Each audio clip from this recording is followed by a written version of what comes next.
Ji, good morning, sir.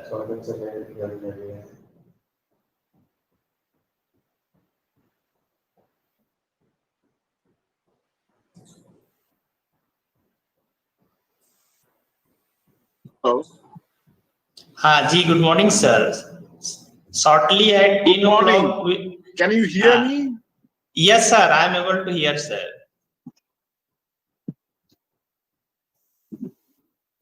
After 4 minutes, sir, sharply we will start at 10 a.m., sir. Okay, sure. Okay, thank you, sir.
Ji, sir, should we start, sir? Yeah, we can start. Yes. So, it's just a minute, sir. I will have to give a brief introduction. A very good morning to one and all. I would like to welcome you all in second day, first session of 1 week webinar on recent trends on signal processing and communications. I would like to extend my deepest gratitude to our honored speaker, Dr. Swagatam Das, sir, Associate Professor, Indian Statistical Institute, Kolkata. Before starting the talk, I would like to give a brief introduction about our respected expert, sir. Das sir received PhD degree from Jadavpur University, India in 2009. Das sir is currently serving as an associate professor at the Electronics and Communication Science Unit of the ISI Kolkata, India. His research interests include evolutionary computing, pattern recognition, multi-agent system, and wireless communications. Das sir has published more than 300 research articles in peer-reviewed journals and international conferences. He is the founding co-editor-in-chief of Swarm and Evolutionary Computation, an international journal from elsewhere.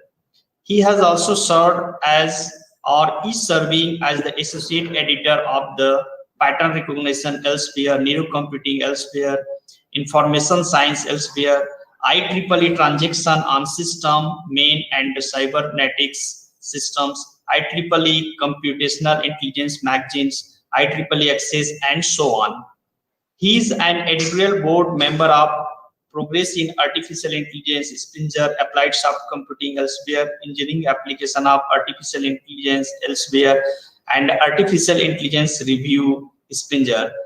Das sir has 20,500 plus Google Scholar citation and an H index of 67 till date.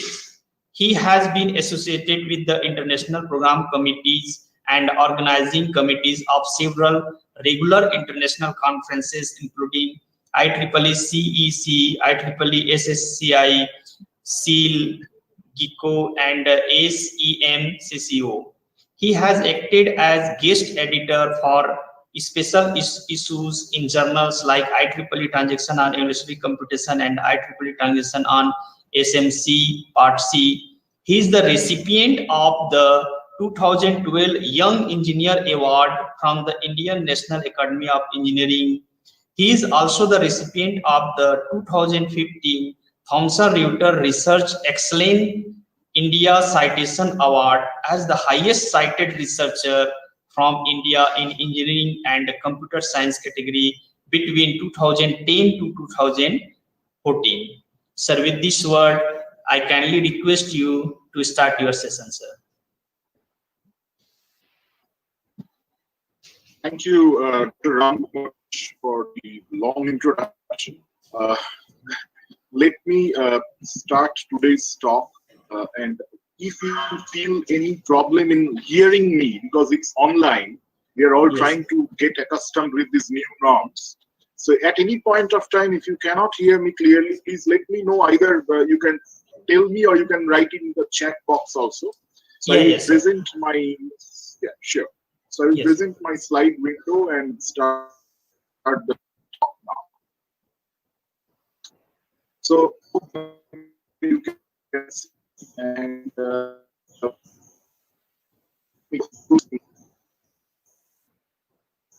we start focuses on one of the GANs, or Generative Adversarial Networks. And we'll also discuss some of the applications in passing.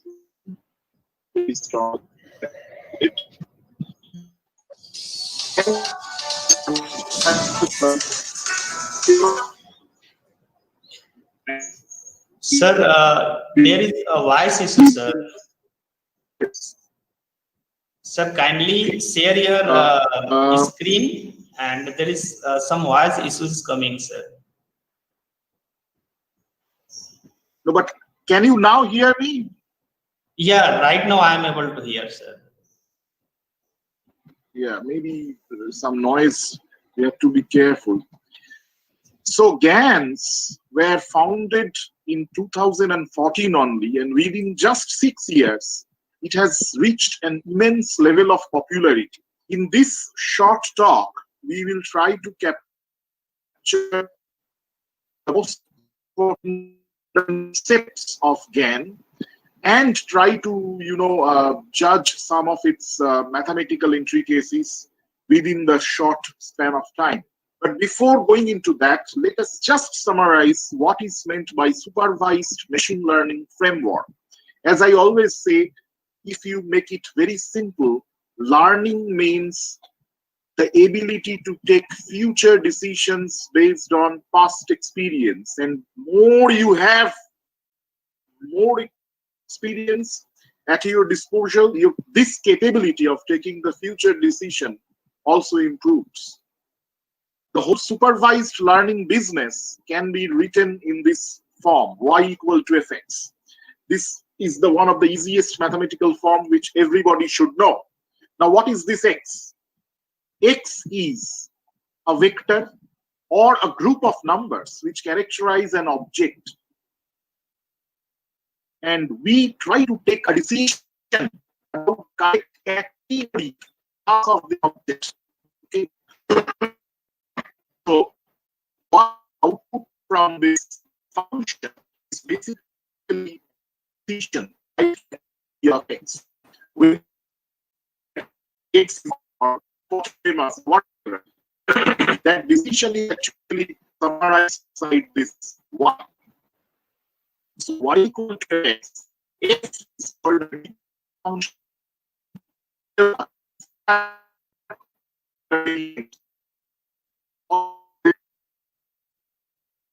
Features characterizing the traits or features. So these features are usually arranged in the form of a vector. So capital X is a vector of features that uniquely characterize is consisting of those features such that it might be about the category. Now, to take this decision, you have to build this function. So any machine learning framework is all about creating such functions based on the previous in labeled set of things. So what is called this process of finding or building the function is called training. And training requires a labeled set of examples. Labeled means, example, if you look at this within this parenthesis x1, y1. Here x1 is the feature vector for a specific image and y1 is corresponding class label. Who is supplying this class label? Initially, a human expert is supplying this class label. Like for kid, his mother is pointing to a storybook and saying, look, this is the dog. Then the kid realizes, okay, this type of shape, this type of tail, this height, all these things registered under the tag word of dog. So initially, mother is transferring her experience to the kid. Similarly, initially there has to be a human expert who will provide class labels, and these class labels will serve as the experience for the machine, and they form the training set. Based on the training set, this function has to be prepared such that when a new X comes, this function should tell about the accurate category of this new X. So this is just an illustration. So when you give different images in which is the image must be, translated into a set of numbers which characterize its features. So when you provide such features of the images, the function should tell you what is what, which image belongs to which category. And it is not very easy to do so. For human beings are inherently very good recognizers for images. If we show this particular, image to a human being, we actually perceive it with the whole thing. We can see the Sir, yeah. Sir, have you shared any PPT? Hello? Yeah, it is already, I'm sharing the PPT, right? Hello? Sir, yes.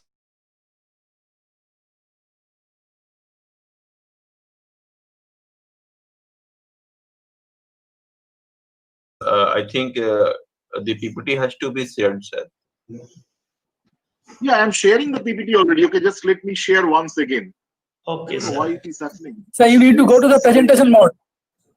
Yeah, I'm going to the presentation mode and Yeah, share option. presentation mode. Present now option is there in the. Sharing Yeah, a window. now it is. Is it visible now? Yeah. Yeah, now it is coming. Thank you. Yes, sir. Now it is visible. Okay, okay. That's very strange that I'm talking and you cannot see anything. So I hope you can see these things now. Yes, sir. Now it Yes. is visible, sir. Can you confirm? Yeah, thank you. So as I was saying, so I think you haven't seen this slide. So y equal to fx is a framework and x is the training set. I mean, there are two types of data that always should be available for a machine learning framework. One is the training set, where based on these training examples, you have to minimize you have to optimize some criteria to make this function very perfect. When the function is reliable and perfect and the new data x comes, then you fit this new data into the function and you tell what is y. Okay, what is the correct category of this new data item, which may be an image. Now, if we look at this slide, please let me know when you don't see the slides. This is eerie. So when you look into this slide, we have a motorcycle, and when the human being looks at the motorcycle, he immediately feels, okay, there is a handle, there are wheels, there is engine, so this must be a vehicle.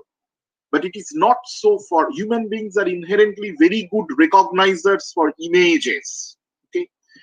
Also, text, music, speech, these we can easily demarcate by listening, by looking, etc. Our sensory organs are very sharp. And the process in which the data gathered by the sensory organ are analyzed in human brain is still, we are light years away from that, actually, understanding that. But it is not so for a machine. When a camera looks into this image, the camera sees a pile of numbers arranged in matrices. If it's a colored image, the camera will see 3 such numbers arranged in matrices. Okay. And from these piles of numbers, it is very difficult to recognize what is it.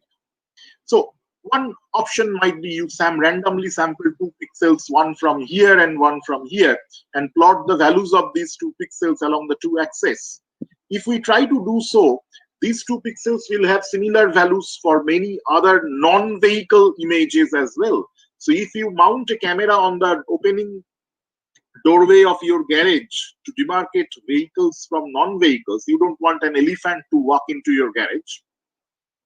Unfortunately, if you rely on only these 2 pixels for many, for many situations, for many other images also, these 2 pixels will have completely decorrelated random values, as a result of which in this space, the axis 1 just marks down the pixel 1 value and axis 2 is noting down the pixel 2 value. So in this space, cars and non-cars all get mixed together. They form a khichdi mixture. You cannot demarcate them. So what to do? One option could be, instead of just picking up 2 pixel values, you train a 3x3 or 5x5 window with proper coefficients such that when this window is dragged over the image, as soon as one window detects a pair of handles or the other window detects a wheel, they should register a very high response. These coefficients should be very cleverly,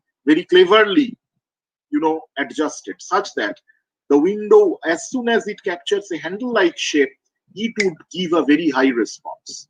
Such windows are called feature detectors. They actually form an integral part of the convolutional neural network, to which I will come. So these 2 windows, when they are dragged, one is a handle detector and one is a wheel detector. If you register their responses, for the non-cars, their responses will be very low. So these responses will coagulate near the origin. For the cars, the response will be very high. And so, because both handle detector and wheel detector will give a high number as output. So now it will be easier to demarcate between the 2 classes by a linear or nonlinear decision boundary. But classification is still not easy, especially at this time when we have lots of high resolution related images. But human beings are still very hard to make fool of. When you are looking at these pictures, you know very well which one is a mop and which one is a sheepdog, although they have almost similar architecture, structure, texture. Similarly, when you look at this picture, how much time do you take to tell me which one is a puppy and which one is a bagel? Should be matter of 1 second or even less. But if you want to, and you do that sometimes without any training, do you realize that? I mean, you don't have to see lots of such pictures to recognize which one is a puppy and which one is a bagel. Same thing here. And not only that, you can also tell based on which features you are doing the discrimination, based on what characteristic features. For example, here the barn owl, you will say, okay, the distance between the two eyes of the barn owl is very large compared to the distance between the two seeds inside the apple. So not only you discriminate, but you do so based on some features which you clearly realize. Similarly, there is a sharp nose structure here for the owl, but the apple don't have a nose structure. Chihuahua and muffin, you can immediately see that the eyes and the nose of this dog puppy are arranged in a regular triangular form. But for the muffin, the cherries are not so. So human beings are very good at recognizing such intricate and different features and drawing conclusions on the basis of these features. To make a computer do the same thing within a wink of an eye, it requires dedicated research effort. Deep learning is some steps towards that. So deep learning is nothing magical, but it's a tool which can assist the modern technology and save a lot of extra effort. So the modern crow would use a straw to, get the water up to its mouth instead of putting these speeches, which would take a lot of time. That is the difference between the classical computer vision image processing, signal processing versus the modern deep learning enabled image processing. Deep learning is like that straw. Okay? So what does it offer? Classical machine learning, there is always a human feature extractor who decide what are these numbers that best describe an object. What are these numbers that best characterize the different distinguishing traits of an object? So this human feature extractor then passes this information to a network classifier or a statistical model, which performs the categorization. However, human intervened feature engineering, which has been there for last 50, 60 years in computer vision community, most of the research is about that. And as a result, we have various types of features, which are all very good for one particular type of image, but very bad for other types of images. And every time you need to, you need to think a lot before you can apply the best feature extractor, like SIFT, scale invariant feature transform, Texton, RIFT, histogram of oriented gradients or HOG. These are all human intervened feature engineering techniques. None of them are universal solution to all sorts of images. Deep learning actually eliminates the need for this human feature extractor, and the feature extraction part, deciding the best abstract high-level features, is done by a network of cascade form network of feed-forward connection, mostly between layers. Each of these layers performs simple calculations together, but output of one layer forms the input to the next layer, and this network can learn the proper feature representation for the data. That's why this paradigm is also called representation learning. Okay? Now, there has been two types of deep inference models these days. One is called predictive deep inference, which is happy, predictive or discriminative deep inference model, which is happy just by learning the decision boundary between the two classes of objects. And this decision, actually, the predictive or discriminative deep learning models have been there. Machine learning models, not deep, sorry. Machine learning models have been there for a long time. Support vector machine is an example, which learns a boundary between the two classes to segregate them. On the other hand, the current trend is generative learning. in the generative deep inference model, the system tries to estimate the underlying probability distribution of the particular set of objects which are shown to this particular system in the form of a training set. What does that mean? That is something terrible and very remarkable. To a normal human being, everything comes from nature or God.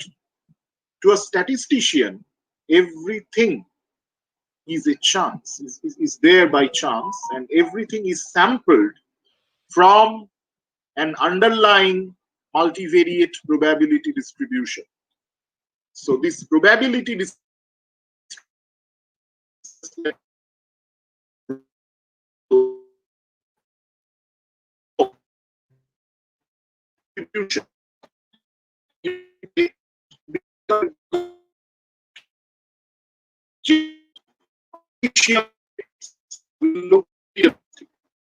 that is the basic concept behind the generative models. They try to estimate an underlying multivariate probability distribution.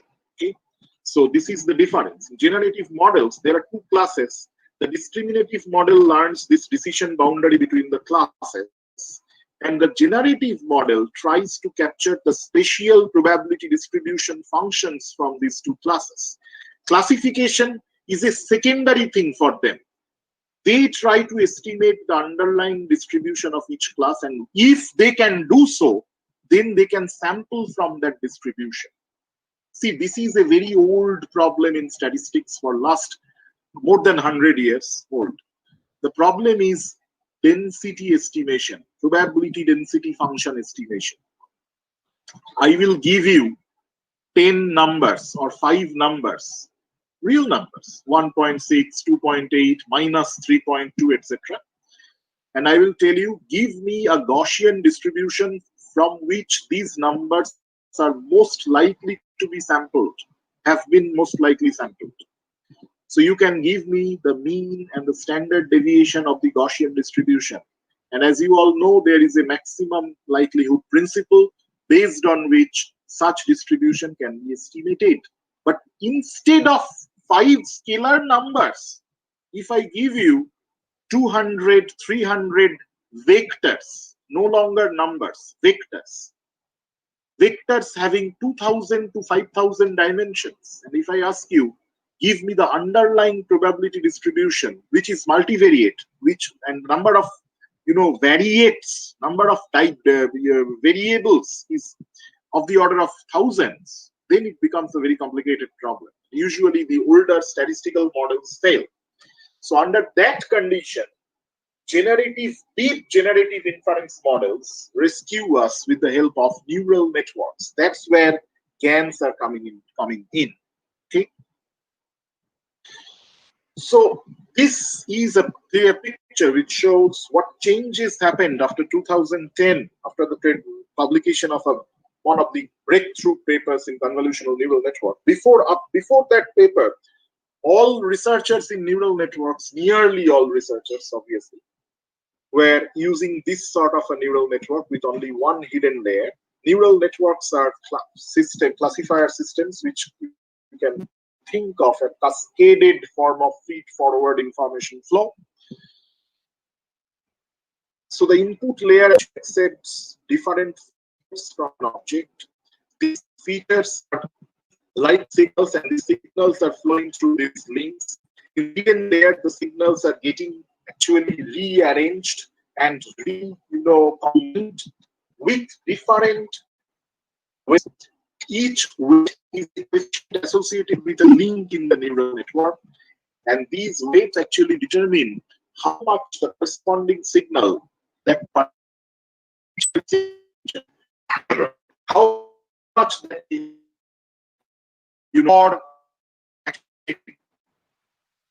that is determined by these weights, and the features are combined, and based on the combination of these features, output layer is basically deciding to which class this input object should belong. 1980s era neural network had only one hidden layer. However, deep neural networks have multiple hidden layers, and these hidden layers are responsible for a very clever combination of low-level features. Low-level features are for an image. The low-level features are the pixel values. If a human being looks at the piles of pixel values arranged in the form of a matrix, they understand nothing. Pixel values are very close to the machine. They are just like the machine language code. When you run a C code, you get into .exe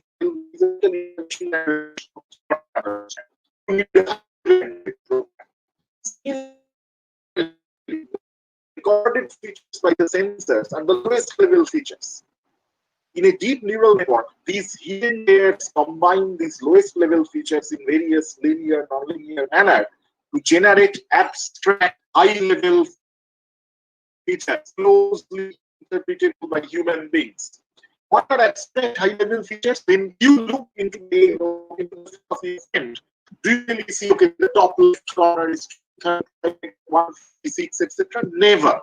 You see and you capture at once the high-level features. What are the high-level features? Broad forehead, thick eyebrow, nice beard, cut mark on the chin. These are the high-level features based on which you remember the face.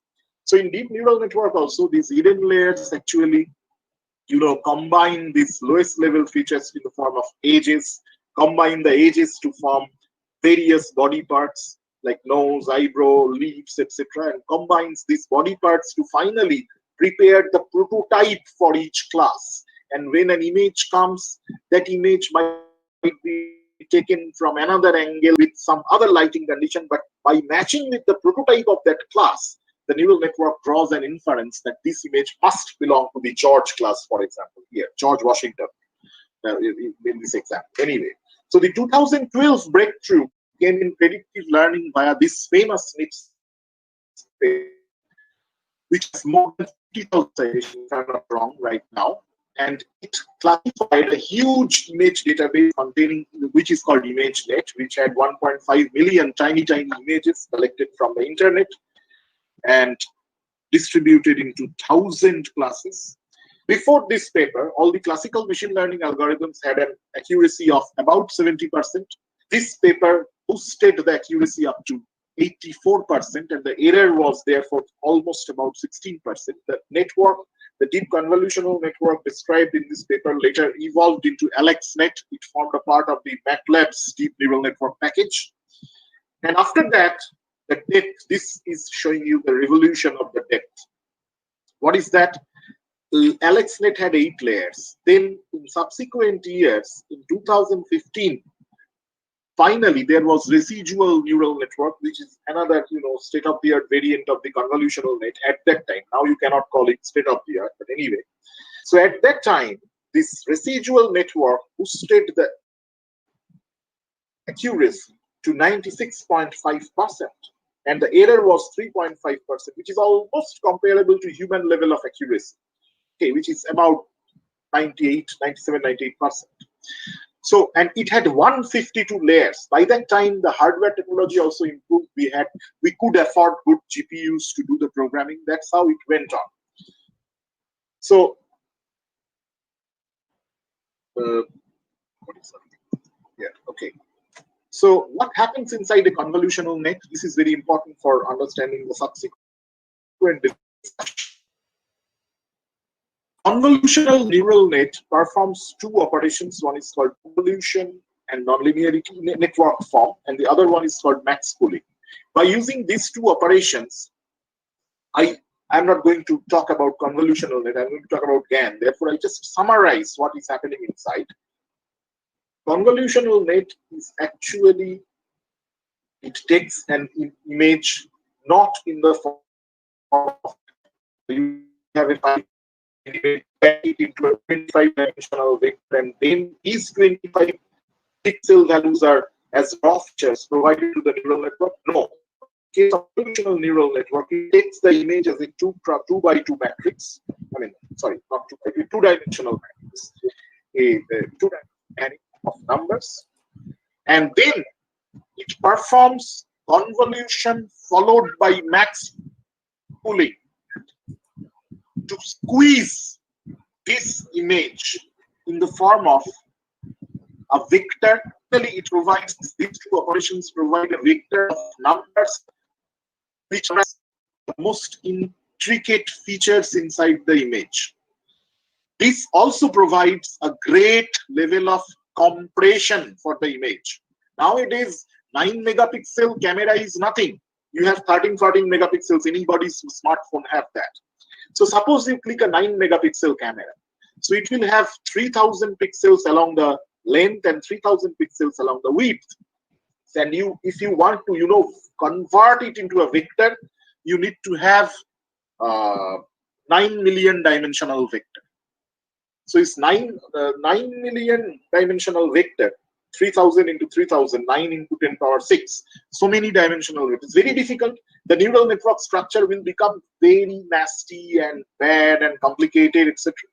So what a convolutional net can do is, based on this convolution and max pooling, convolutional filters, some of you are from digital signal processing area, you should know what is discrete convolution. Okay, so convolutional filters are basically doing a discrete convolution of parts of the image, and as a result of that, it squeezes the image into vectors. These vectors are then presented to a connected neural network on which it takes the decision of the category of image, right? So this operation can bring down, if there are 3000 by 3000 pixels in the original image, it can bring it down to only 2000 numbers. These numbers are not pixels. They are the numbers taken from the feature maps generated after convolution and max pooling.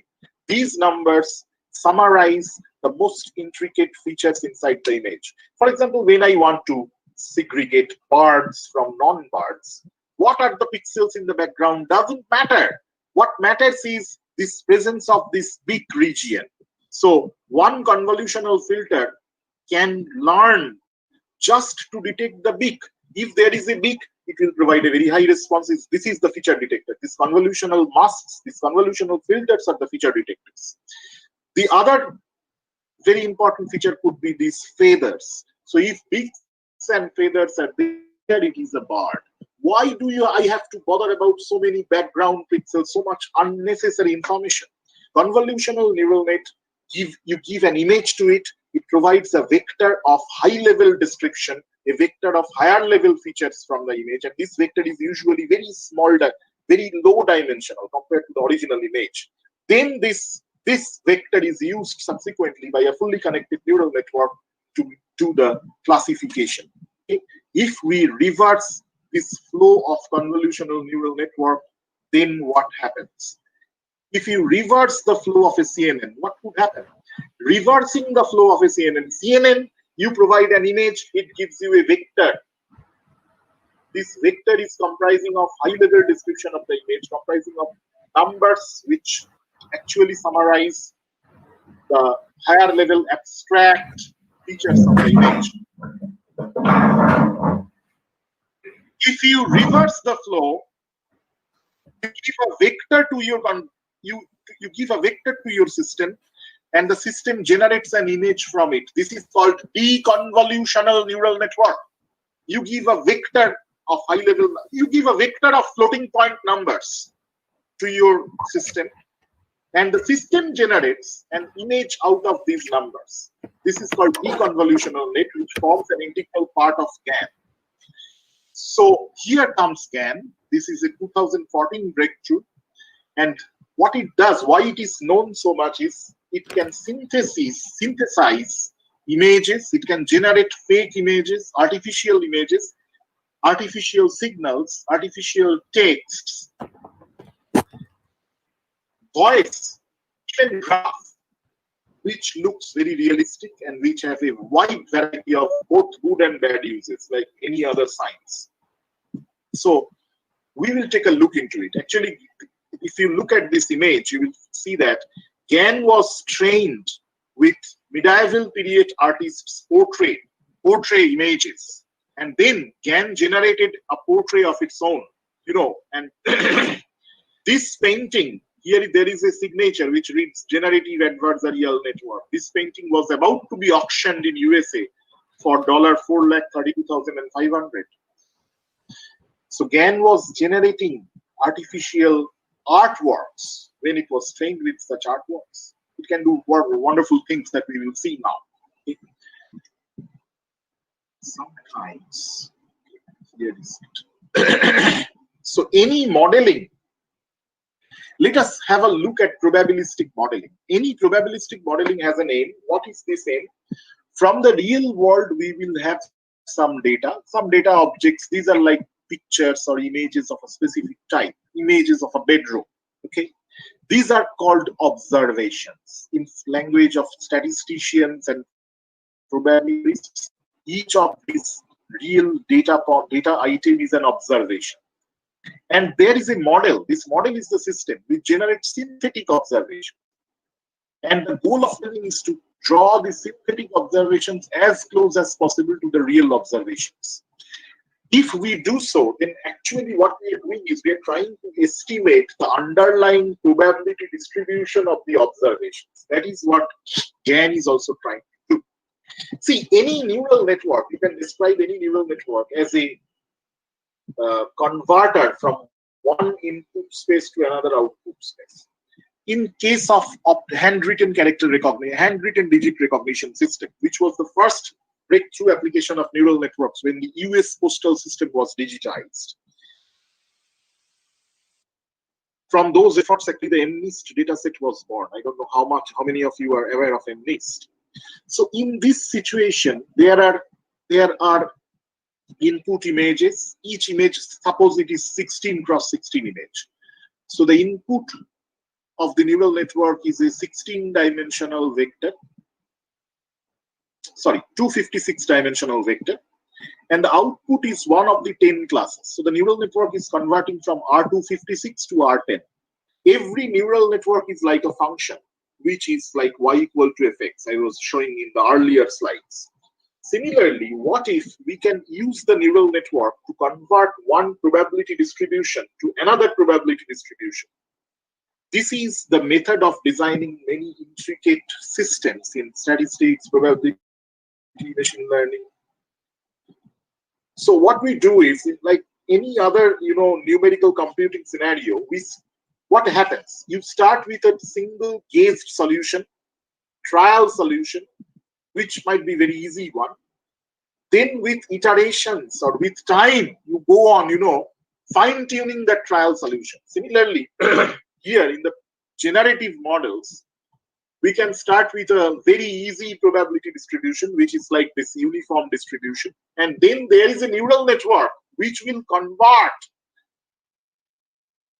this uniform distribution into a more intricate probability distribution that might be model. I may not be just Gaussians or something like that. So this transformation is done by a neural network. In degenerative models, the transformation of one distribution to another distribution is taken care of by a neural network because these distributions are difficult, they are multivariate, and usually the regular statistical method which you must have heard of, like expectation maximization, etc., or their advanced forms may not be fully capable of doing. So this is what a generative implicit neural network is actually a function like this, and based on the input distribution, output distribution looks like this. This is what is happening. Let me give you some idea of how we can do it using a single generative network. If we have a single generative network, suppose it's a neural network, weights, and at the input I type a 25-dimensional vector of zeros and ones, which should be interpreted. Zero means dark, one, and the input vector is completely random. Every component can be 0, 50 probability. So it's a uniform 0, 1 vector. Then the neural network is from 25-dimensional input to 25-dimensional output. So the output is also a 25-dimensional vector. I pack it into a 5x5 image. Inside the image, if there is a dog-like shape as this one, it's a small dog-like shape. Okay? So it says big dog-like shape. These dark regions connected. So if there is a dog-like shape, I have at my disposal 2-3 such images which are 5x5 and which have a dog-like connected shape. If the output doesn't match with these images, I will penalize this neural network. That means I will measure how much based on the gradient of that span using famous.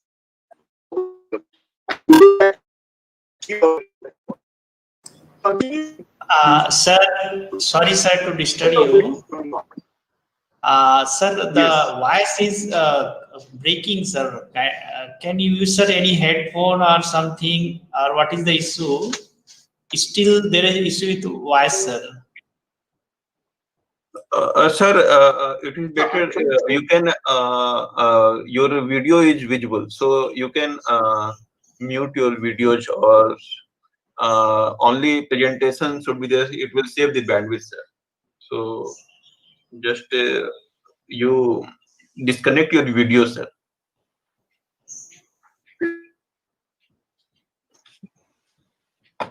We get rid of the. Turn So off is the camera. voice clear? Yeah, video is clear. Of the,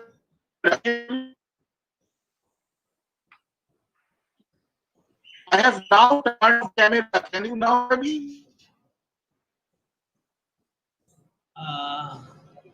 You are, sir, visible, sir. Your camera has been not turned off still. Yeah. Turn off the camera, sir. It will save the bandwidth.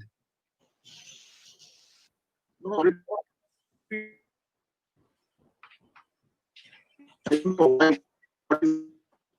Now is it okay?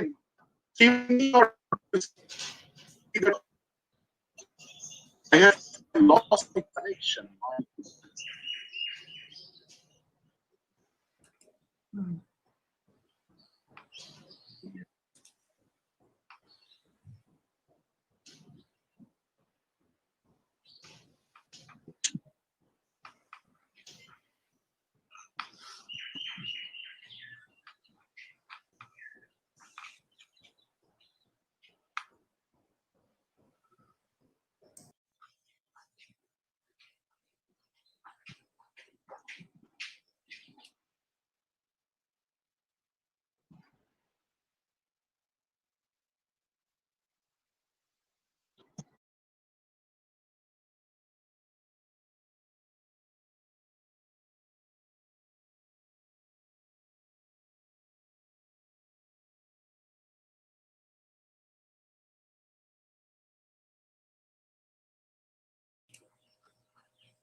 What? Can you now see me that I have reconnected? Yeah. Yes, sir.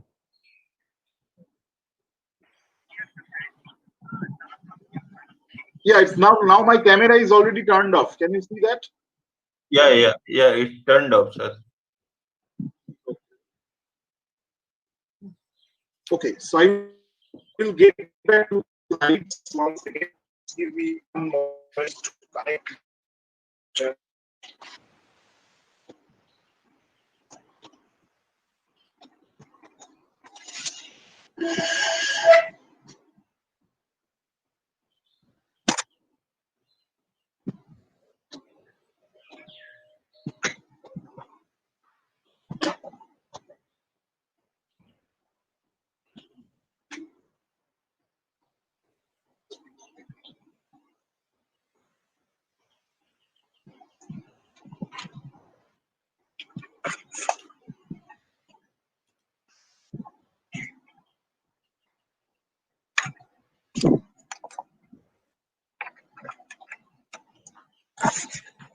Yeah.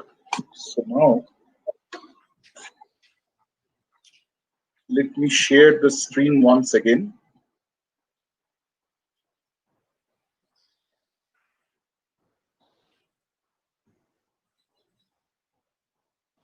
Now, can you see the screen and listen to me also? Yes, sir. Now it is clear, sir. Voice is clear now, sir. Okay, okay, sure. So, sorry for the interruption. We start from this slide once again. So, as I was saying, this neural network is converting the 25-dimensional random vector into a 25-dimensional vector, which when you pack in the form of a 5x5 image, you will see a dog-like shape. When the weight training of the neural network converges, this is what is happening. Then we theatrically say, almost dramatically we say, this neural network has learned the underlying probability distribution of the dog-like images, small dog-like images in 5x5. This is the fundamental idea how neural network can learn probability distributions. Okay? So it is something, some pictorial description of the same thing. The backpropagation is trying to match a target distribution with the generated distribution. Okay, so the generated distribution is this orange one, and the target distribution is the blue one. Okay, now instead of directly training the weights of the neural network, GAN uses an indirect training procedure. What is this indirect training procedure? GAN actually employs two neural networks. One is a generator network. This generator network is usually the encoder, the decoder part of an autoencoder, or it can be the deconvolutional neural network. Whenever there is a random noise vector at the input of this generator network, or there is a vector at the input of this generator network, vector of real numbers, the generator network provides an image out of that vector. As I was telling you about deconvolutional net, the generator network input is a vector, output is an image. Then you also have some images of specific quality at your disposal as the training image, like images of Hollywood celebrities as the training image. And there is another neural network which is called discriminator. This discriminator tries to see how much the generated image from the generator is realistic, how much realistic it looks like. If it is not realistic, the discriminator outputs a very small number close to 0. If the image is realistic enough and the discriminator thinks it's a real image, then the discriminator outputs a number very close to 1. So the output of a discriminator is a continuous scalar number between 0 and 1, which actually expresses how realistic the generator's generated image is. Okay, and these two networks actually undergo a tug of war. They play a game. This game, in terms of game theory, this is called a two-player zero-sum game. That's what they play. And in the form of this, due to this competition, both of them improve each other. That is the fundamental idea of GAN. Generator generates artificial images. Try to understand this. The generator generates artificial fake images. Discriminator is already trained on how the real images should look like. The discriminator knows that. The discriminator tries to make an implicit comparison of the image generated by the generator with the real images at its disposal. And through that implicit comparison, the discriminator tries to catch up, tries to, expose the generator that, hey, you are generating a fake image. So the generator tries to fool the discriminator tries to catch up the generator. And the training process goes in such a way that both of these neural networks actually improve each other while fighting with each other. It's like there are some, some bad people who produce fake currencies and distribute that fake currency into common people. And there is police who tries to catch up these fake currency dealers. So both of them, some fake currency dealers will be jailed, some will be arrested because initially their currency notes will not be so good. But as police becomes alert, they are also becoming alert, and as a result, police tries to catch them, they tries to fool the police with more accurately crafted, printed fake currency notes. That is where this adversarial term comes into play. So the generator tries to adversarially confuse the discriminator. So who is the generator? I will try to make it brief because I think the time is up to 11:15 or 11:20. So the generator is literally something which, when you provide a code, this code is a term which basically means a vector of real, floating point numbers. So when you provide a code to the generator generates an image. Usually the codes are initially random. Generator must know how to generate appropriate image from such random codes. That is the training process of the generator. So you give various codes, the generator generates various images. For each image, you can have a code. For example, these are the digital, handwritten digits. For these handwritten digits, usually the codes are, they may be two-dimensional codes, as you can see here. Okay. The generator must know what kind of image is expected for what type of code. They try to match the generated image with realistic images as close as possible. That's why this is here. On the other hand, when we learn about classifiers in machine learning, the classifiers try to compute, whenever there is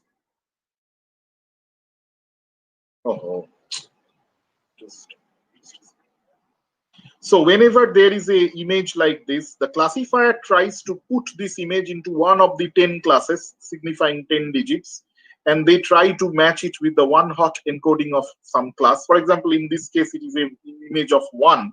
So the one-hot encoding will make it 1. That's just an illustration, how the generator differs from classifier. The discriminator is basically modeling a function which maps an image into a real number between 0 and 1. If the image is very realistic, it will be close to 1. If the image is not so realistic, it will be close to 0. Close to very, very small a number, which signifies the image should be close to 0. Okay? So that's the idea of the discriminator.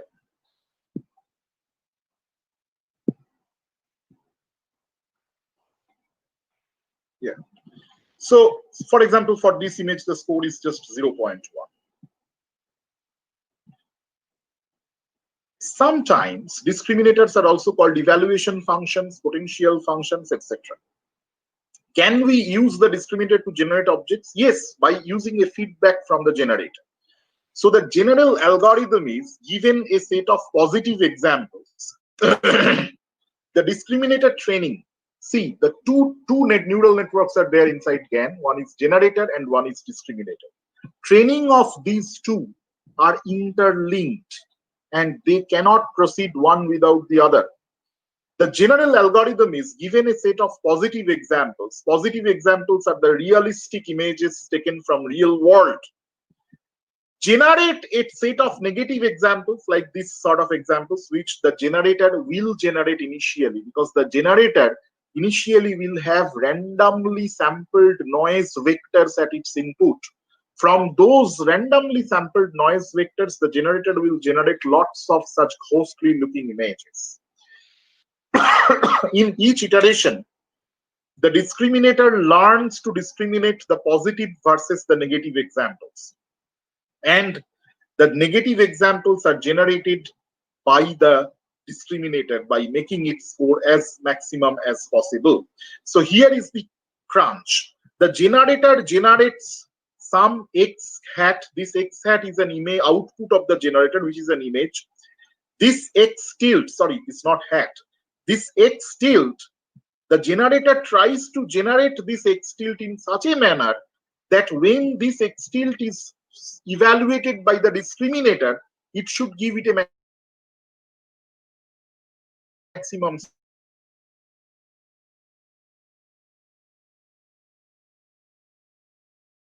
Is done by the generator. So the NN generator provided a code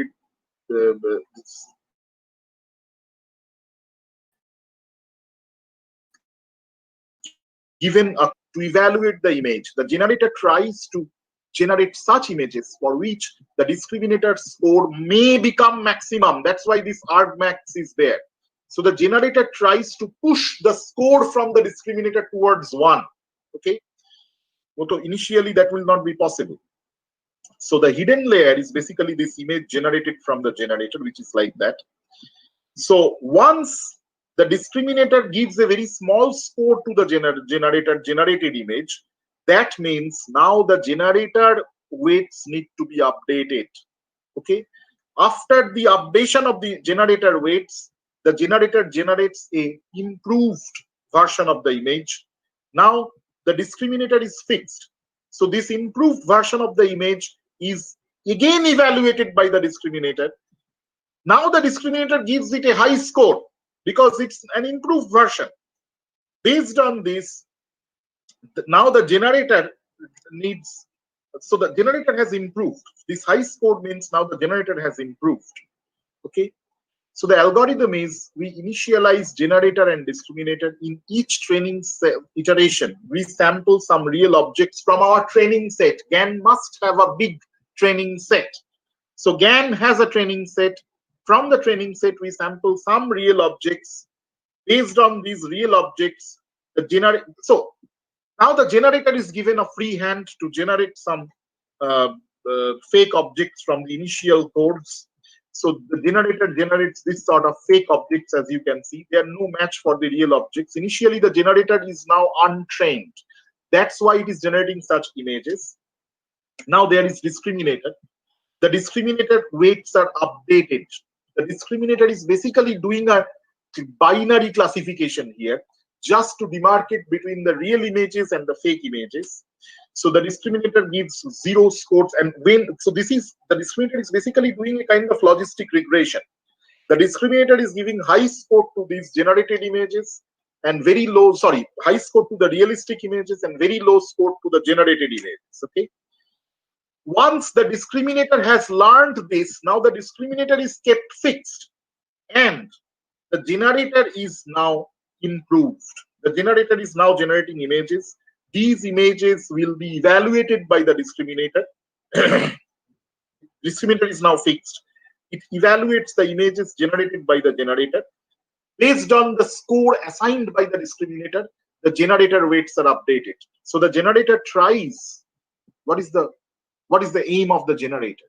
The generator tries to maximize the score from the discriminator. Okay. It tries to make the discriminator score close to 1. So once the generator has been updated, the new generator generates fake objects. Again, some real objects are taken from the training set, and then the discriminator is updated. This way, both are improving in the form of a gain. So this updated generator, see, this was the initial generator generated images. Now the updated generator generates this sort of images. And the discriminator again learns to discriminate them from real images. This is the part where the discriminator is learning, and this is the part where the generator is learning. These two parts are connected with each other. Okay. So the benefits from discriminator point of view is use the generator to generate negative samples. Because without negative samples, the discriminator cannot learn the value of the positive samples. So initially, the discriminator relies on generators generated fake images to make a clear distinction between the real and fake images.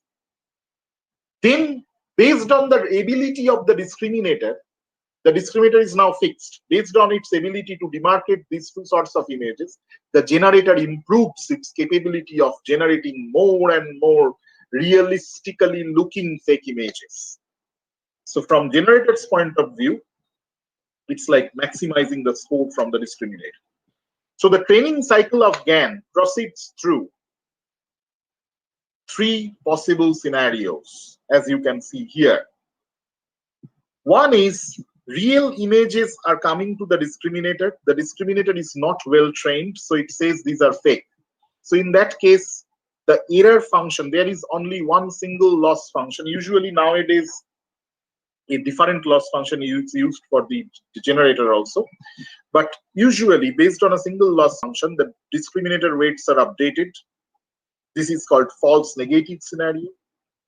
The generator generates fake image. The discriminator says, yes, it is fake. That means now the generator must be updated. The generator generates fake image. The discriminator says it is real. What does that mean? That means generator has fooled the discriminator successfully. So the discriminator requires update.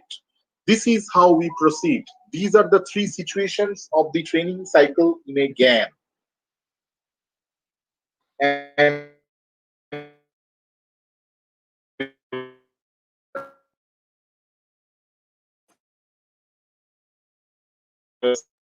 some of these slides.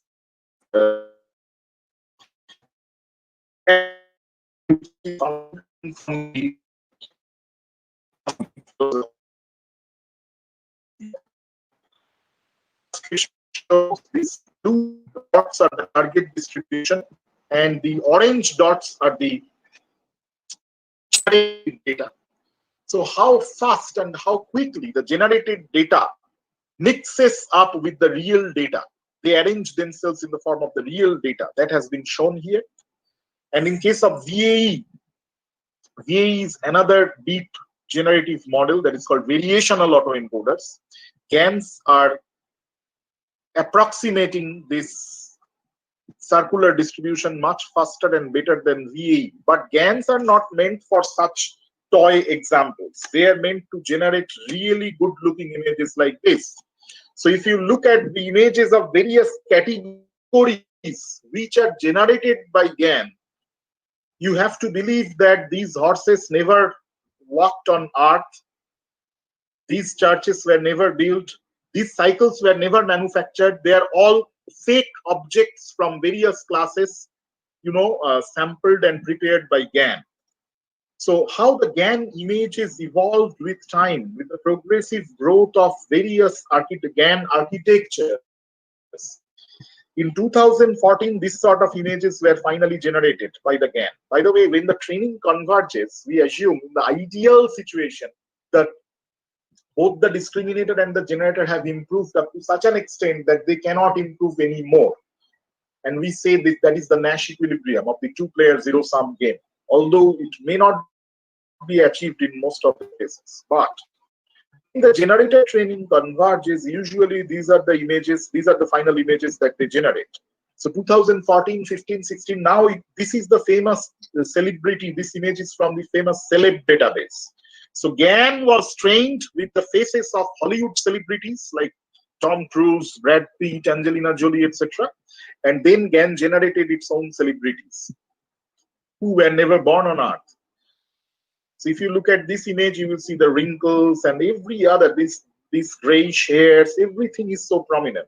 And this image is yet fake. Not only human faces, the recent Big GAN project from Mind generated very realistic images from all the classes of the ImageNet. It had 1,000 classes. ImageNet is one of the benchmark datasets for image classification, and it has 1,000+ classes. So GAN generated very realistic images from all these 1,000+ classes. So nowadays we see almost a new GAN every week. So, am I audible? Or am I audible? Could you please confirm? Feeling disconfident. Hello, Dr. Ram, am I still audible? Yes, sir. You are audible, sir. Yeah. You are audible, sir. Okay. So do I have 10 more minutes about? Yes, sir. You are having 10 more minutes, sir. Okay. So I will wrap up by that time. So let me go back. So now it's the case that a new GAN is coming almost every week. And this website takes you to GAN Zoo, which contains the summary of most of the recent papers by GAN. It is a very hot and happening field. Most of the top level machine learning conferences are flooded with GAN papers, at least for the last 2-3 years.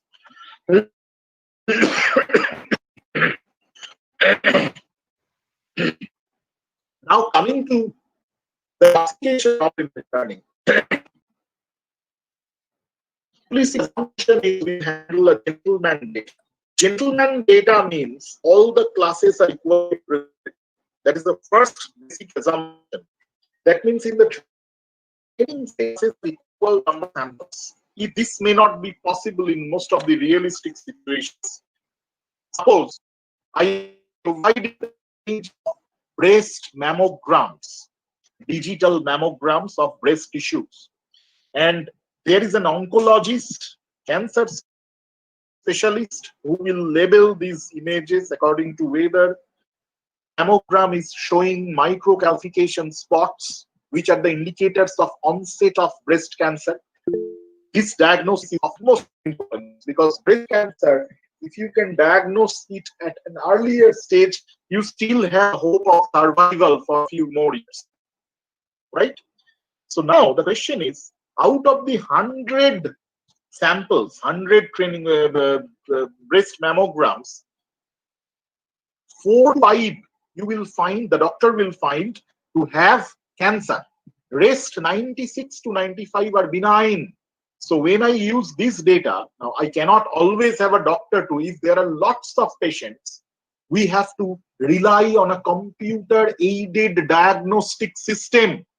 That computer aided diagnostic system should examine the breast mammograms and should tell us whether the patient should be sent for chemotherapy or he can be released, he or she can be released. Now the question is, out of the 100 human labeled images, that is our training set, only 4 or 5 are cancerous. So ye kaise baat hua? This is just like you practice sums from 2 chapters, calculus, permutation combination. You have practiced 95 sums from calculus and only 5 sums from permutation combination. After that, you go and sit for an exam.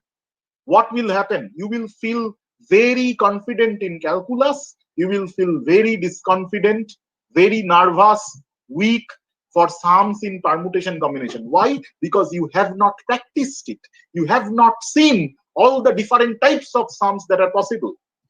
This is what happens when the classes are not equally represented. This is the problem of imbalance classification, one subtype of various data irregularities that can happen.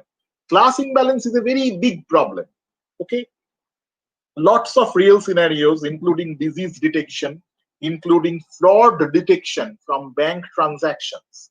Every day, our National Payment Corporation server records about 1 crore transactions, of which maybe 5,000 are fraudulent transactions, okay, which have to be demarcated from the large number of genuine transactions. Another class imbalance. Class imbalance means one class, very few number of samples, and that is the actual class that you need to, predict. They severely confuse the machine learning models of the learners. So the class imbalance problem is a typical problem with very few labeled examples from one class, and it is very important practically. You can see the real life examples in this slide, like natural disaster prediction, fraud detection, identifying malignant tumor, anomaly detection, okay, machine fault detection, fault diagnosis from faulty signals. These are all cases where class imbalance plays a huge role, and the minority class is essentially important. So see the situation. Now, if you have 95 benign patient and 5 cancer patients, and your machine learning algorithm marks all the cancer patients as benign, what will happen? Your machine learning algorithm will show a 95% accuracy and 0 use, in fact negative use. What is the practical use? Negative. Why? Because it is sending a cancerous person, it is actually releasing a cancerous person who immediately requires chemotherapy. Okay, so here, just before I end up, in deep learning era also class imbalance play a huge role. The distribution of classes can be heavily skewed.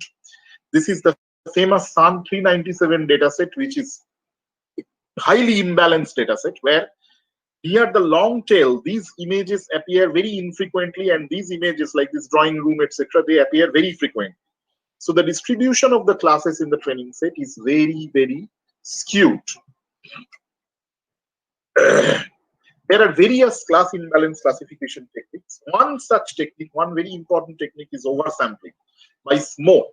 It's called synthetic minority oversampling, where what we do is we want to put the classification decision boundary properly. If the majority class has many points like these red stars here, then the majority class can drag the boundary towards itself, which will actually result into lots of misclassification. Okay.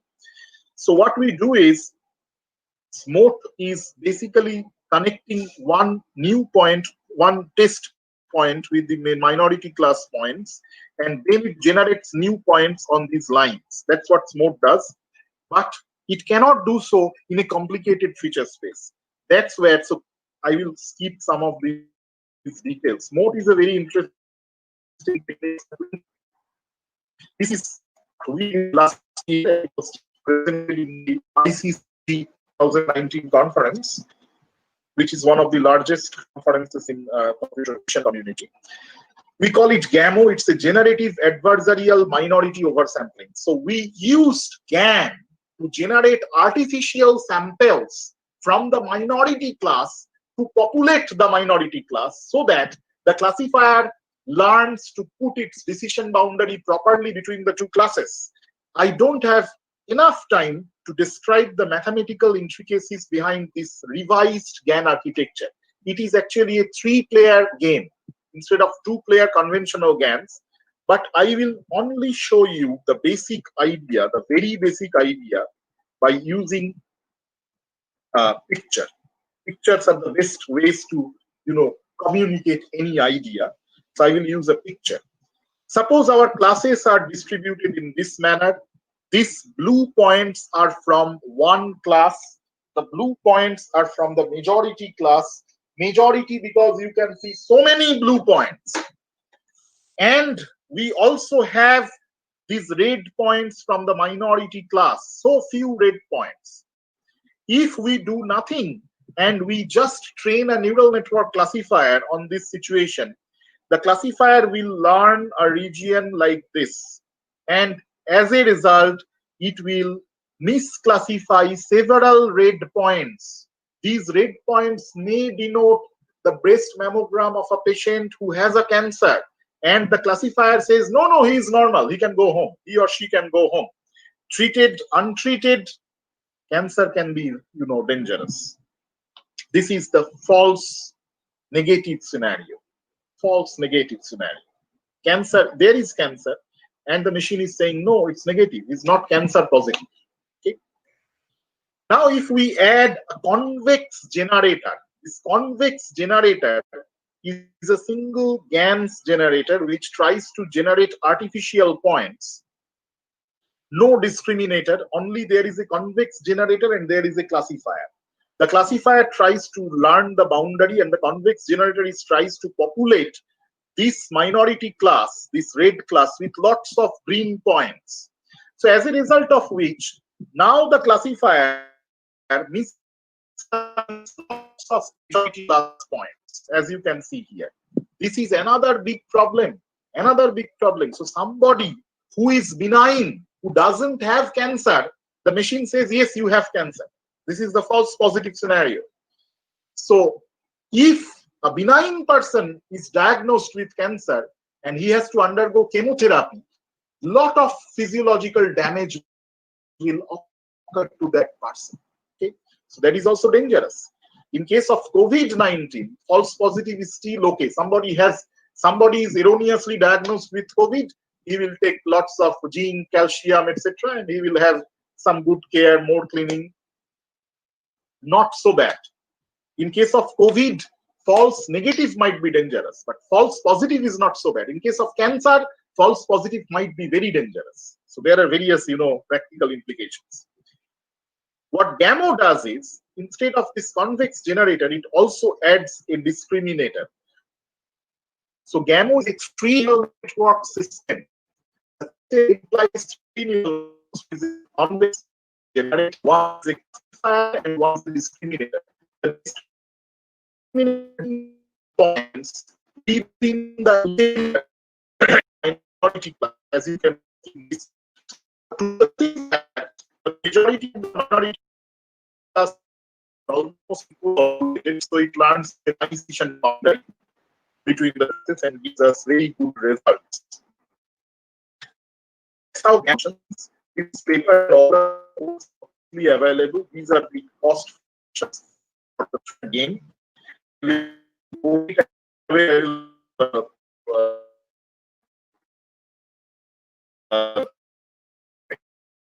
MO is an effective overriding technique for and with very frequently in real life, and especially if your data image GAN is a very good way out. In fact, we are now using it for the COVID-19 chest test image classification from regular pneumonia trace, COVID-19, and benign chest X-ray image.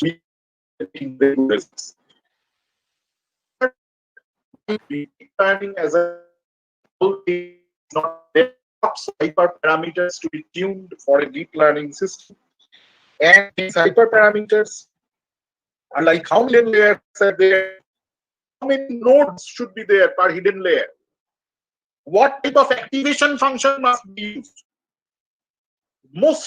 In most of the cases, these questions are answered through a series of parameter tuning experiments. Instead of that, we can think of using Darwinian evolution and natural genetics principles to evolve the structure of a neural network based on the needs. That is where deep neuroevolution comes into picture. Uber AI in US, they are investing lots of money.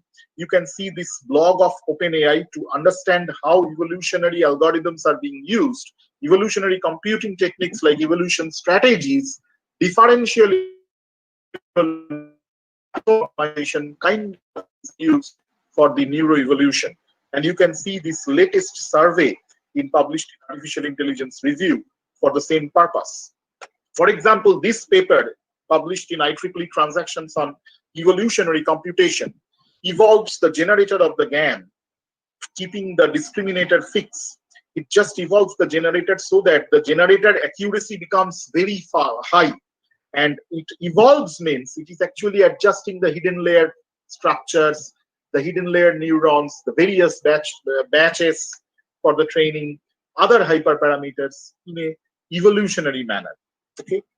Cycle GAN, this is one of the record-breaking papers published in ICCV 2017.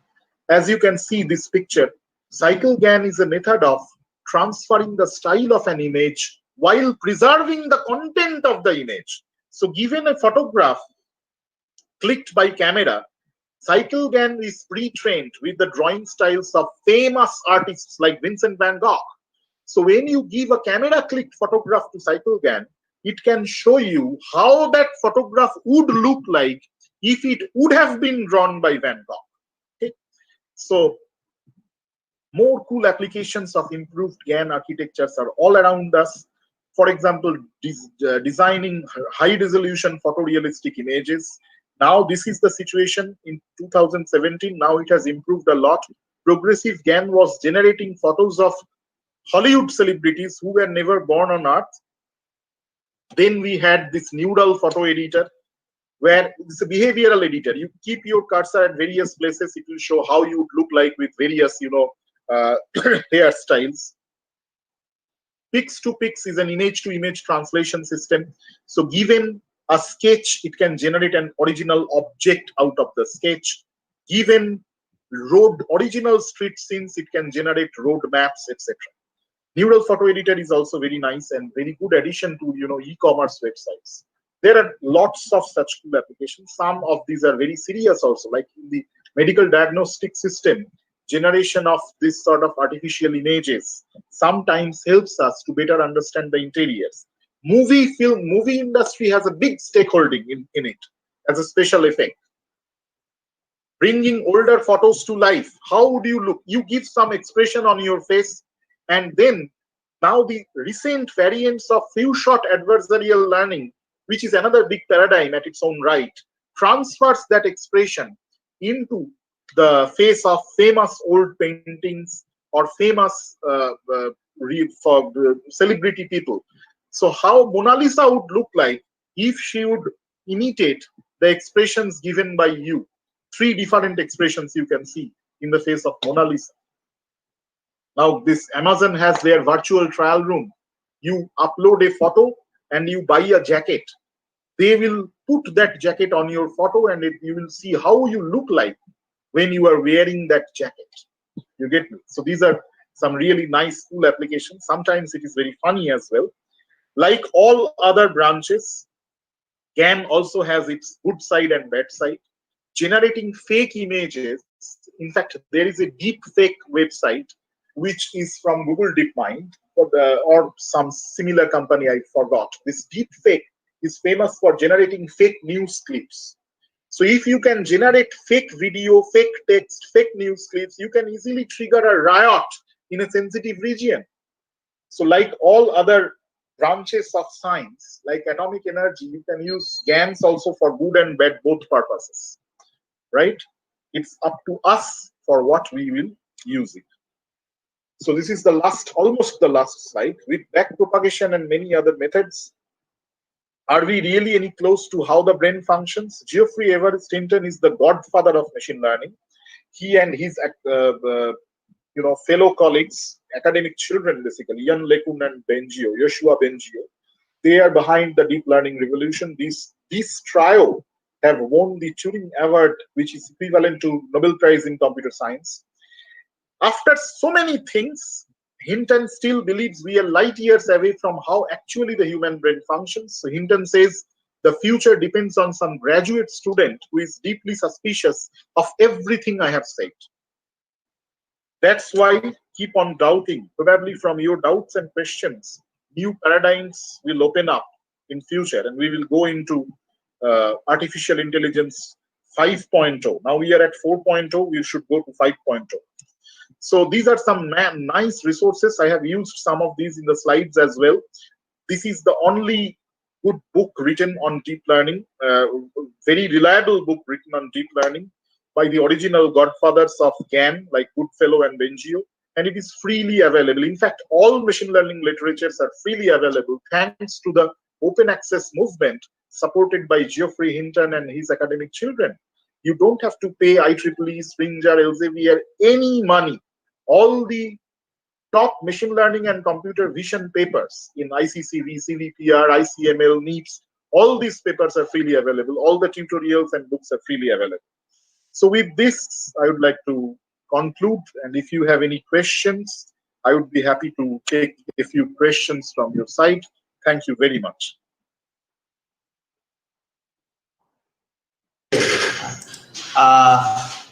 Thank you, sir. Sir, there are some questions from audience participants that is available on your chat box. Sir. Kindly open the chat box. Yeah, okay. Okay.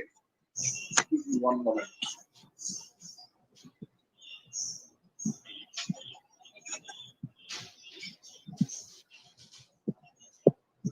Yeah, so I can see the chat box. One question is, what are the examples, some examples of networks which can be used as a generator or in GAN? A good question. One straight example is the deconvolutional neural network or convolutional neural network in reverse flow. Another thing that you can use is basically the encoder part, the decoder part of an autoencoder. In an autoencoder, there are two parts. One is a decoder and one is an encoder. The encoder converts an image into a code vector of high-level descriptions of the image. The decoder reverses this and generates an image from the code. So we can just cut up this decoder part and use it as the GANs generator. Okay. Then there is a question: can GAN be used for medical image classification? Of course, but classification, is a secondary role of GAN. GANs are well known for synthesis of artificial images by, sampling the underlying multivariate probability distribution. But of course, GAN is used for medical image classification. Medical image synthesis is a big thing, and it has many, intersections with ethics. You cannot actually, GAN can be used to do that, but you cannot generate artificial image of an internal organ. If you can do so, you can make the patients very much, confused and use it for your own profit. Suddenly, you are showing that some patient has developed a tumor. You can actually imitate the internal CT scan image of, suppose, the pancreas, and you are showing the patient has developed a tumor on the pancreas, although there is nothing in reality. So, medical ethics and the use of generative models have a strong interplay. However, for medical image classification, obviously, if these are external images like tumors or psoriasis, something like that, GANs have lots of uses. I suggest you see the articles in IEEE Transactions on Medical Imaging, TMI. You will see some GAN papers, some very interesting GAN papers regularly there. Okay. Then there is a question, sir, can you give the example of discriminator versus generator? Discriminator is a feed-forward neural network. Sometimes a binary classifier can be used as a discriminator. If you have followed the slides, you will see the discriminator is basically every time a batch from the training set is sampled, then the same number of images are generated by the generator. The discriminator is learning to assign 0 scores for generated images or fake images and 1 scores for the real images. So the discriminator is doing a 2-class classification. That's how discriminator is basically a feed-forward neural network. It can be also a convolutional neural network. Convolutional GAN is one of the most interesting forms of GANs, but it can be recurrent neural network as well. When you are processing texts or speech, usually it is the recurrent neural network-based GAN, which I did not cover. My talk was focused on image, but GANs can also be used for texts and other purposes. Another question is, how is the performance of any network which uses additional samples prepared by GAN for training unbalanced data sets? How is the performance of any network which uses additional samples prepared by GAN? Yeah, I mean, when you are, in our case, in case of GAMO, the classifier was already included in the GAN's architecture, but you can still generate artificial samples by GAN and use any other neural network or any other support vector machine like classifier when the two classes are artificially balanced. We have checked that, and in GAMO's paper, you will also find that the artificially balanced data plus other neural classifier, the scores are pretty good when you can artificially balance the data sets. How is the performance of any network which uses additional samples prepared by GAN? The GAN for training, as I said, it's good enough. Is there any application of GAN in video or speech processing? Lots of applications. And believe me, now this is a good question.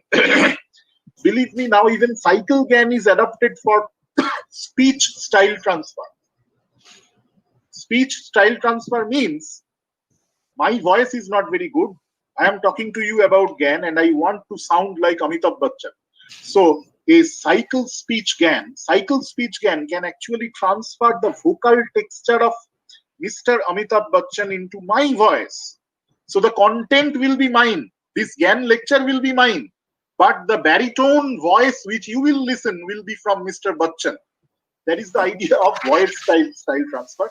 GAN has lots of applications in speech recognition and speech processing.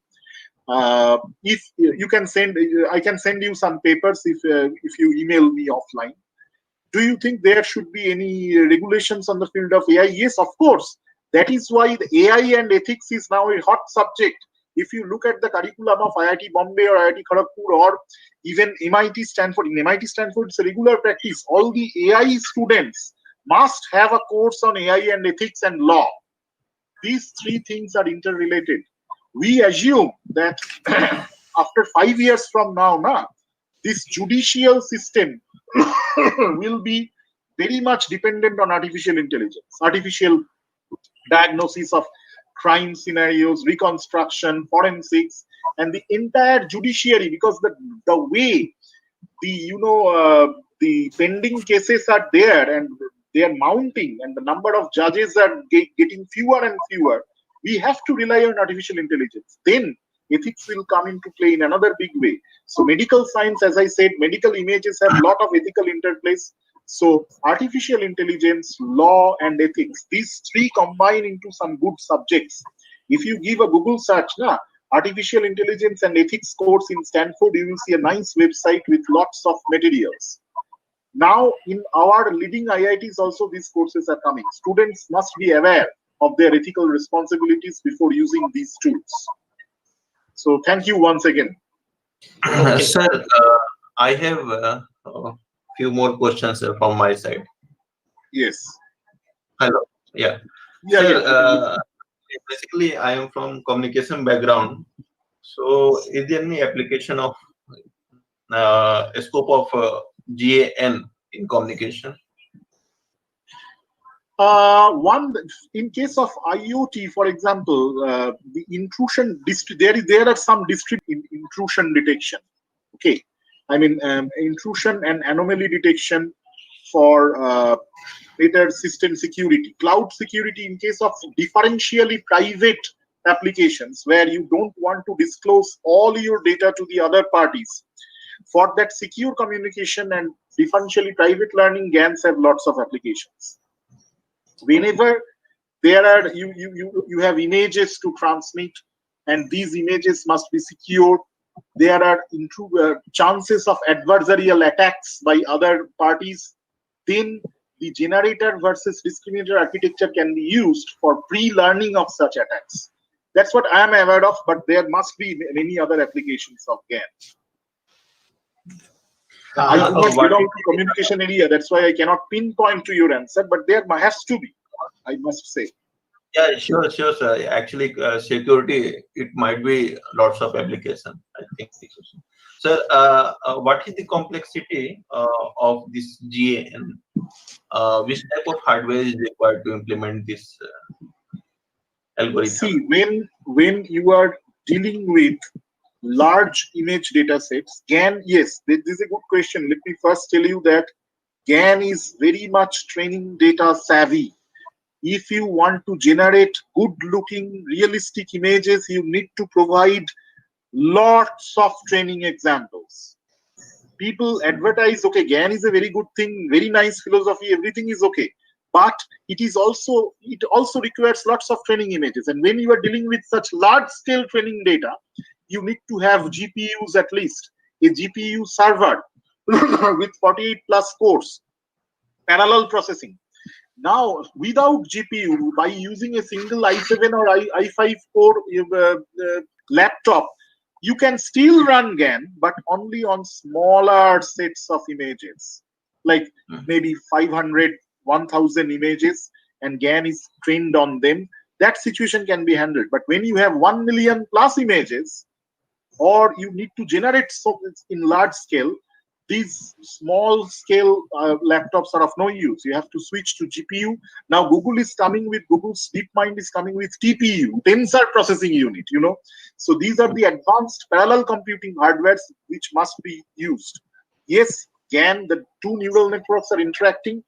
The complexity used to be very high, but now thanks to GPU and advanced optimizing techniques like ADAM, there are many, gradient based very fast optimizers which have reduced the training time to 1 hour or 1.5 hours if you are using GPU cluster.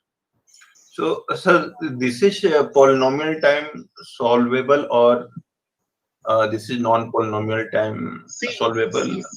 Okay, this is a good question. Any GAN is basically no exception than two neural networks. Training of the neural network, training complexity of the neural network is a very highly theoretically researched topic. It can never be guaranteed to converge in polynomial time.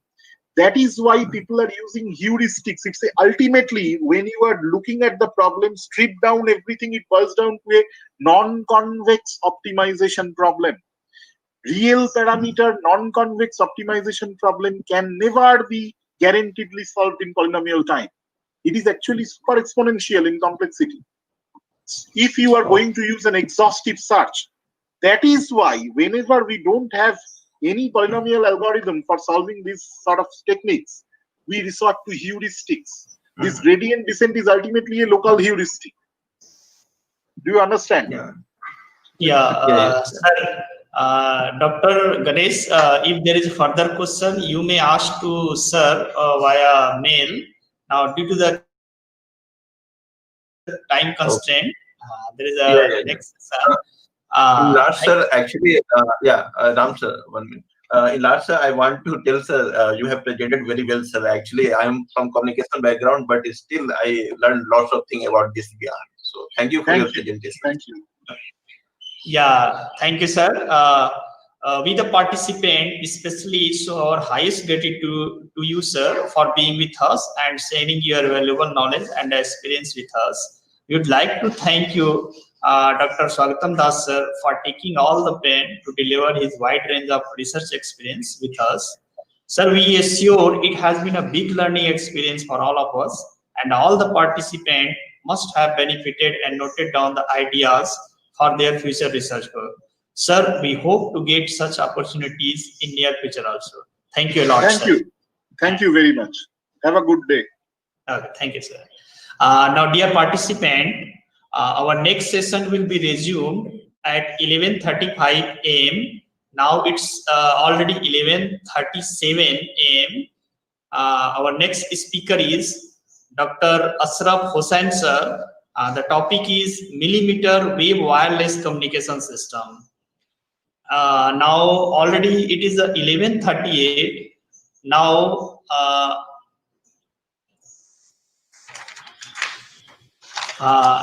Ashraf sir, are you here? Yes, am I audible? Yes, sir. Should we start the session right now? Okay, I have no problem. Yeah. I don't know whether participants there because they are attending for the last 1.5 hours. Na? So if you wish, then you can give 5 to 10 minutes break. Otherwise, if you tell, I can start. No problem. It's up to you, sir. Should we give 5-minute break? Okay, Yeah, it is better to give break. Yeah, it would be better to give 5 to 10 minutes break. Yeah, now it is 11:38 a.m. Dear participants, after 5 minutes, we'll start our next session by Ashraf sir on the topic millimeter wave wireless communication system. Stay tuned for 5 minutes. Take a tea break. Thank you, sir.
Uh, Good morning, sir. Sir, shall we start? Yes, yes. Yeah. Once again, good morning to one and all. I would like to welcome you all in day 2's second session of this webinar. I would like to extend my deepest gratitude to our honored speaker, Dr. Ashraf Hussain, sir, from NIT Silchar EC Department, expert in communication area. Before starting the talk, I would like to give a brief introduction about our respected sir. Ashraf Hussain sir earned the PhD degree in Electronics and Electrical Communication Engineering from Indian Institute of Technology, Kharagpur, India in 2011. He received the M.Tech and B.Tech degree in Radio Physics and Electronics from the Institute of Radio Physics and Electronics, University of Calcutta in 2004 and 2002 respectively. He is currently working as an assistant professor in grade 1 in the Department of Electronics and Communication Engineering, National Institute of Technology, Silchar, Assam, India. He also served Department of Electronics and Communication Engineering, Ali University, Kolkata, and Haldia Institute of Technology as assistant professor. His research interests include wireless sensor network, communication theory and system. He is a senior member of IEEE and a member of IE India. Now with this brief introduction, I request you, sir, to start your session. Okay, thank you, Dr. Ramkumar Kars, for your nice introduction. Good morning to all. Welcome to my lecture on millimeter wave wireless communications. So, during this presentation, I will share the relevance of my millimeter wave technology in wireless communication, which may be suitable for the future wireless communication systems. So the presentation is organized in this way. First, I shall talk about the history of wireless communication very briefly. Then, what is the current or the next generation wireless systems? Then, what are the challenges for the current scenario, and also what will be the challenges for the next generation wireless systems? Then, in this context, the 5G, fifth generation wireless communication and the challenges, and what is the role of millimeter wave communication in the 5G, that I shall talk about. And then people are also talking about the 6G. So what is the 6G? And in this context, the millimeter wave communication or the frequency spectrum beyond 100 gigahertz and their role will be discussed very briefly. And finally, I will conclude my presentation.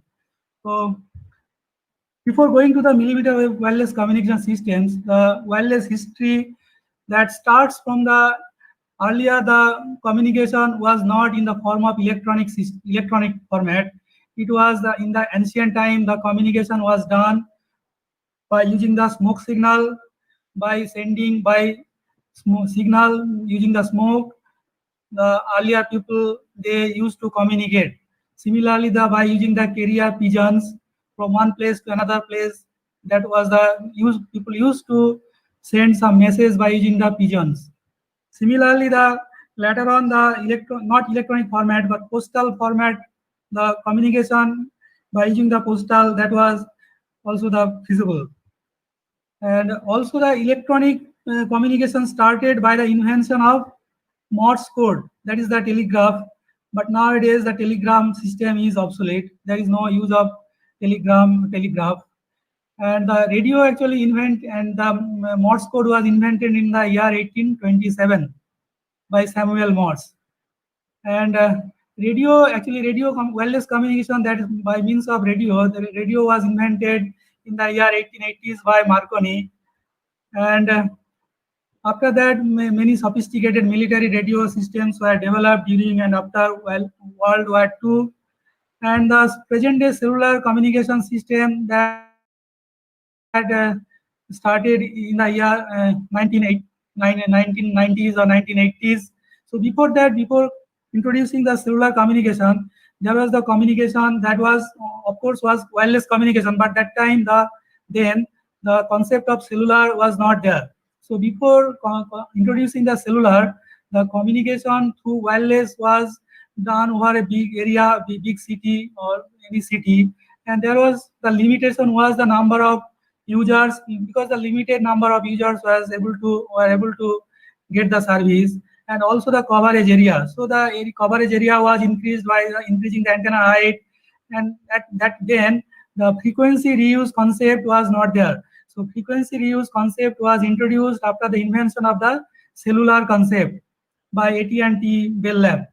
And nowadays the cellular, with the help of cellular concept, frequency reuse technique, and then nowadays 3G, 4G wireless communication systems are already in working condition, and the worldwide users today is around 8 billion, 9 billion, and so that huge number of wireless communication users actually ignited the wireless revolution. And nowadays voice, data, and multimedia are everywhere, and the Bluetooth also the Bluetooth pervasive, and satellite also has a role in the modern communication system.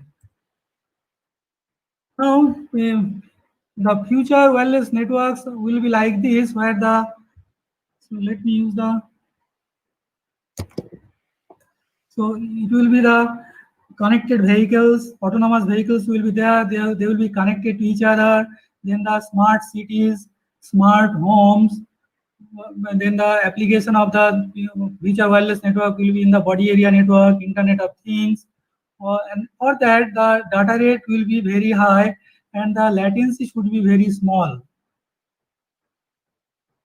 Now the challenges for this, there are two types of challenges. One is the network challenges, another is the device point of view challenges. Now network challenges is the because the in order to meet the autonomous vehicular connectivity or the connectivity between the devices, so high data rate is required. So the data rate may be of the order of gigabits per second, and there will be effectively no error will be there. And also the energy efficiency. Nowadays people are talking about the green communication, so the objective is to reduce the energy consumption, reduce the power consumption. And also the one of the challenges in the communication is the spectrum is very limited. So with the limited spectrum, the engineer has to design their system by using the limited spectrum. And also the reliability and the coverage. So wider coverage area is required, and actually the evolution from 1G to 2G to 2.5G, 2.5G, 3G, 4G, 5G. The objective is the coverage and the data rate and the mobility. So these are all the challenges. Then the nature of the networks are heterogeneous. Maybe they are ad hoc in nature, Wi-Fi, then the LTE, all are there. So, and also the seamless inter-network handoff. So these are the challenges from the network or radio point of view.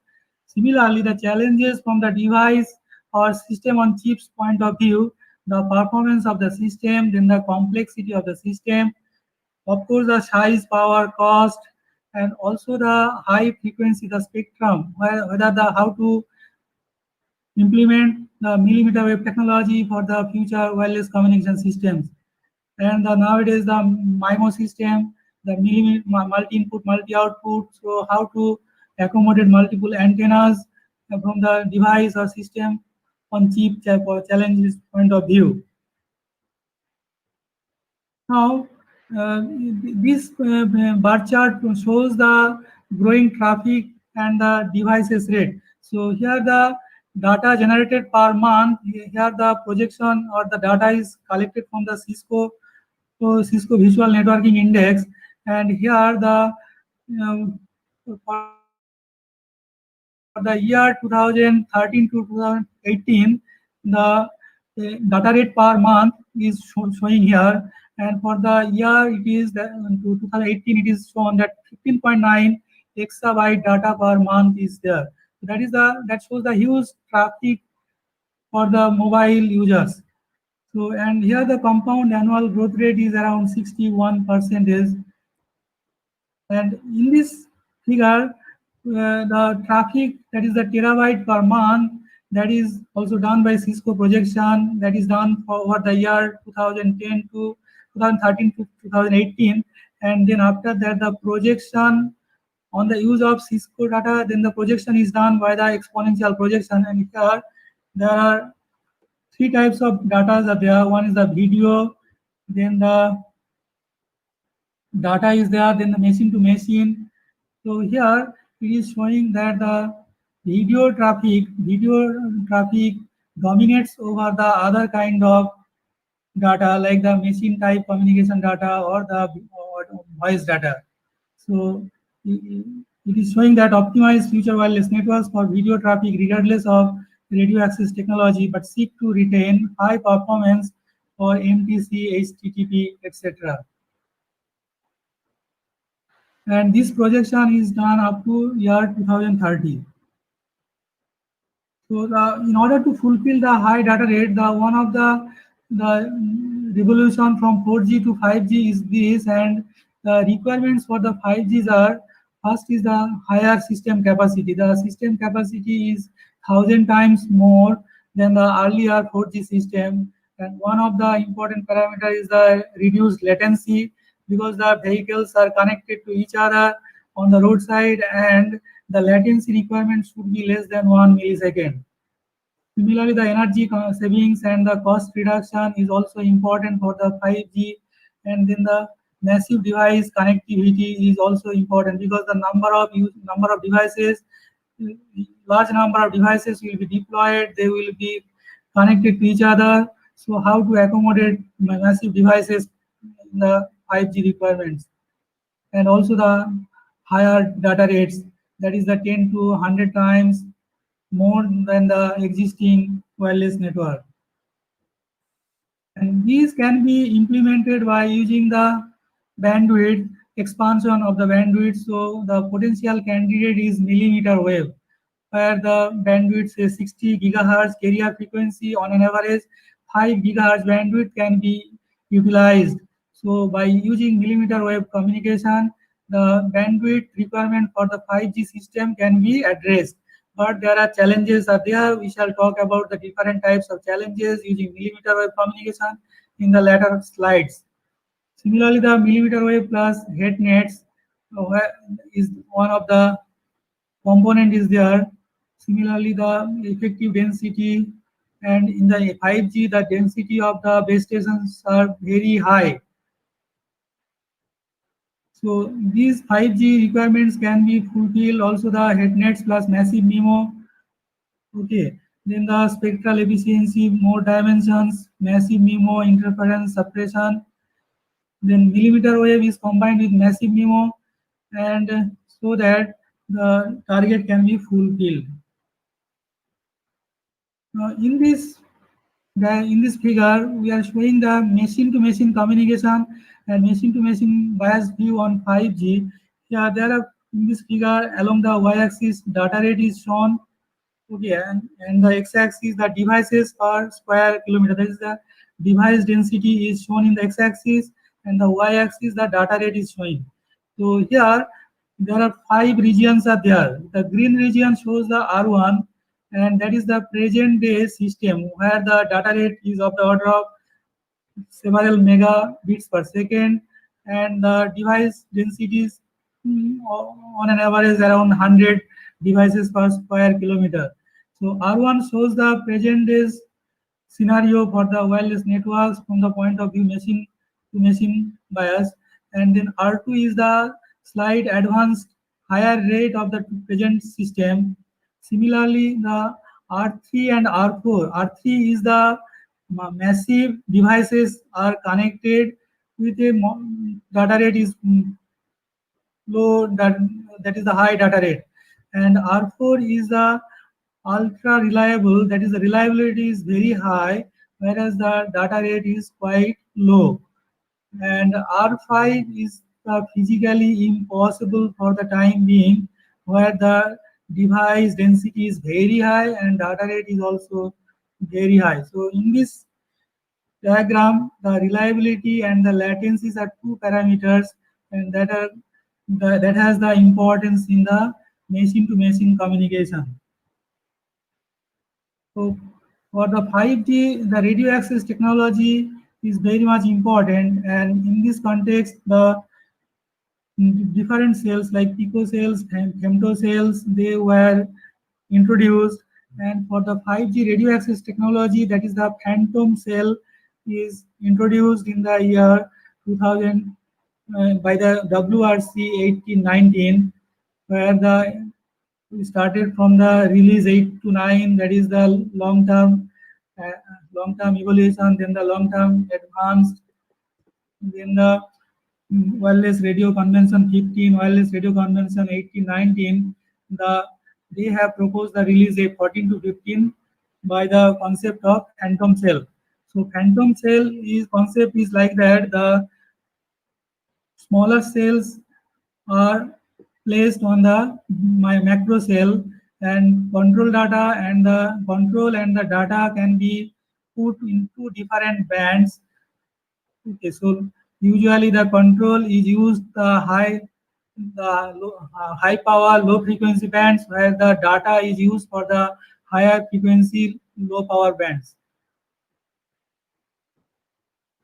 So that overlaying small cell on the macro cell, that is the purpose of the phantom cell, to address the frequency, the spectrum issue, and to achieve the high data rate.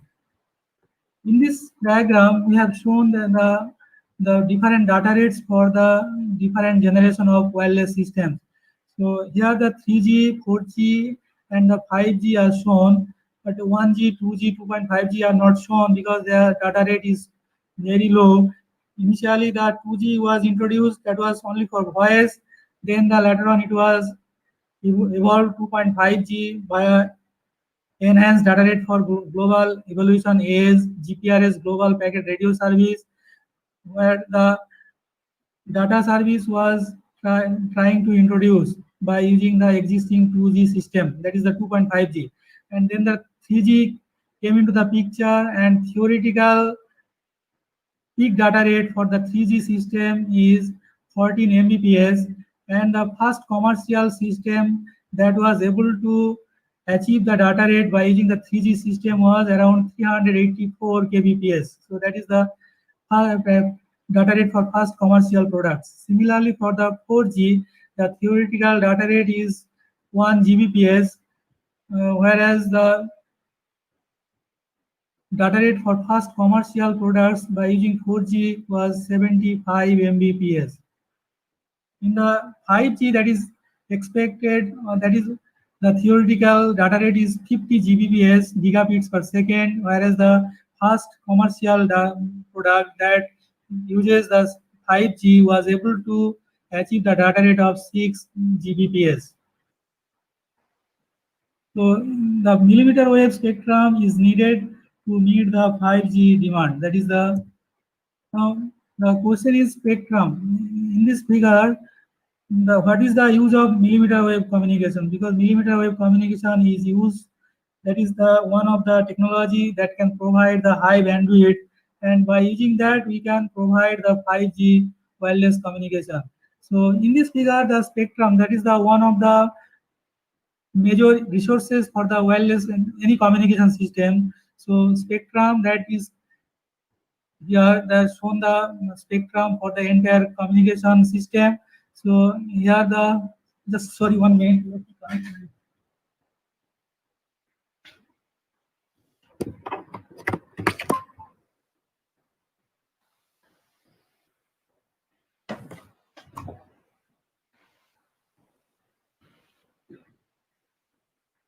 So here the spectrum is like this. The first row, second row, there are several rows are there. So that is the frequency spectrum is increasing, okay, along the bottom direction, as well as the this left to right side. So we know that there are different communication systems are there. AM radio is there that uses around 535 kilohertz to 1605 kilohertz. So that ranges for the AM radio. Similarly, the TV broadcasting is shown in this region. FM, we know the FM spectrum, FM radio is using the carrier of 88 to 108 megahertz. So TV broadcast takes place below the FM radio carrier signal around 60-70 megahertz. and also above the FM radio that is in this region also, that is used for the TV broadcast. And then the cellular system 900 megahertz, 1800 megahertz, and 2100 megahertz. This is the Wi-Fi 2.45 gigahertz there, and the millimeter wave spectrum that lies over this region here, that is 60 gigahertz spectrum is available. Okay, that is the millimeter wave spectrum. Also the 77 gigahertz vehicular radar. So this by this we want to see the where the position of the millimeter wave, and that is the carrier 60 gigahertz and available bandwidth 5 gigahertz is allotted to several countries. That is unlicensed band. All the other bands like AM radio, TV broadcast, FM radio, cellular, these are the licensed bands. So if anybody wants to use, he or she has to take the permission from the spectrum allocation authority.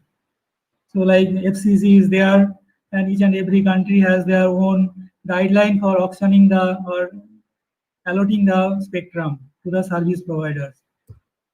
So here the millimeter wave spectrum is shown. So it is the millimeter wave actually starts from the 30 gigahertz to around 300 gigahertz, and below that the centimeter wave. And millimeter wave, the name is millimeter wave because the wavelength is approximately 1 millimeter and more than that. Okay, or less than that. So the frequency range beyond 30 gigahertz, that is the millimeter wave. And here is the shown that the different carrier frequencies are available here in the top line, and the below is the bandwidth available for this. So 60 gigahertz, 7 in the carrier frequency, 60 gigahertz, 7 gigahertz bandwidth is available. All are these are unlicensed. Whereas the 6 gigahertz, 4 gigahertz has the application in the satellite communication. Here is the also 900 megahertz is used for the cellular communication. So different. So this is the mode spectrum in bands not previously used for the cellular communication. Now by using the millimeter wave communication, that will be how to use the millimeter wave communication in the millimeter wave spectrum in the cellular system. So in this figure, the implications of millimeter wave spectrum is shown, where the one of the thing is that shared license access possible to reduce cost, give carrier access to more spectrum. So in this context, the cognitive radio for shared spectrum with satellite or radar can be used, and all are talking about in the millimeter range of the spectrum. Of course, the propagation model in the millimeter wave is quite different. So the understanding of the propagation model in the millimeter wave is required in details. And also the one of advantage of the millimeter wave is that the antenna sizes are very small. That is here the data rate is shown with for the upper centimeter wave around 28 gigahertz and the millimeter wave 72 gigahertz for different systems with the bandwidth of 500 megahertz here. Here the bandwidth is 2 gigahertz for different configuration of the antenna system, and it is compared with the baseline. So it is shown that the millimeter wave can provide high peak data rate. Now the 5G scenario will be like this. Here the vehicles are on the roadside, vehicle to vehicle communication. Also they are connected with the millimeter wave base stations. So millimeter wave base stations has large number of antenna arrays, we shall see later on. And then usually the autonomous driving, the vehicles are autonomous in nature. So vehicle to vehicle communications, and they can exchange the information about the traffic jam on the road. Okay, and in this context, the low latency is desired. Also, similarly, the autonomous robots will be there. They are connected with the millimeter wave base station. So millimeter wave high data rates are required in different 5G scenarios.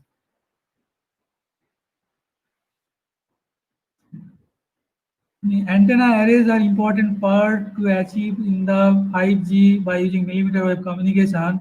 Here the antenna arrays provide the larger aperture. So here the millimeter wave base station that has the antenna arrays, and that is the mobile handset for 5G system that has also the antenna arrays.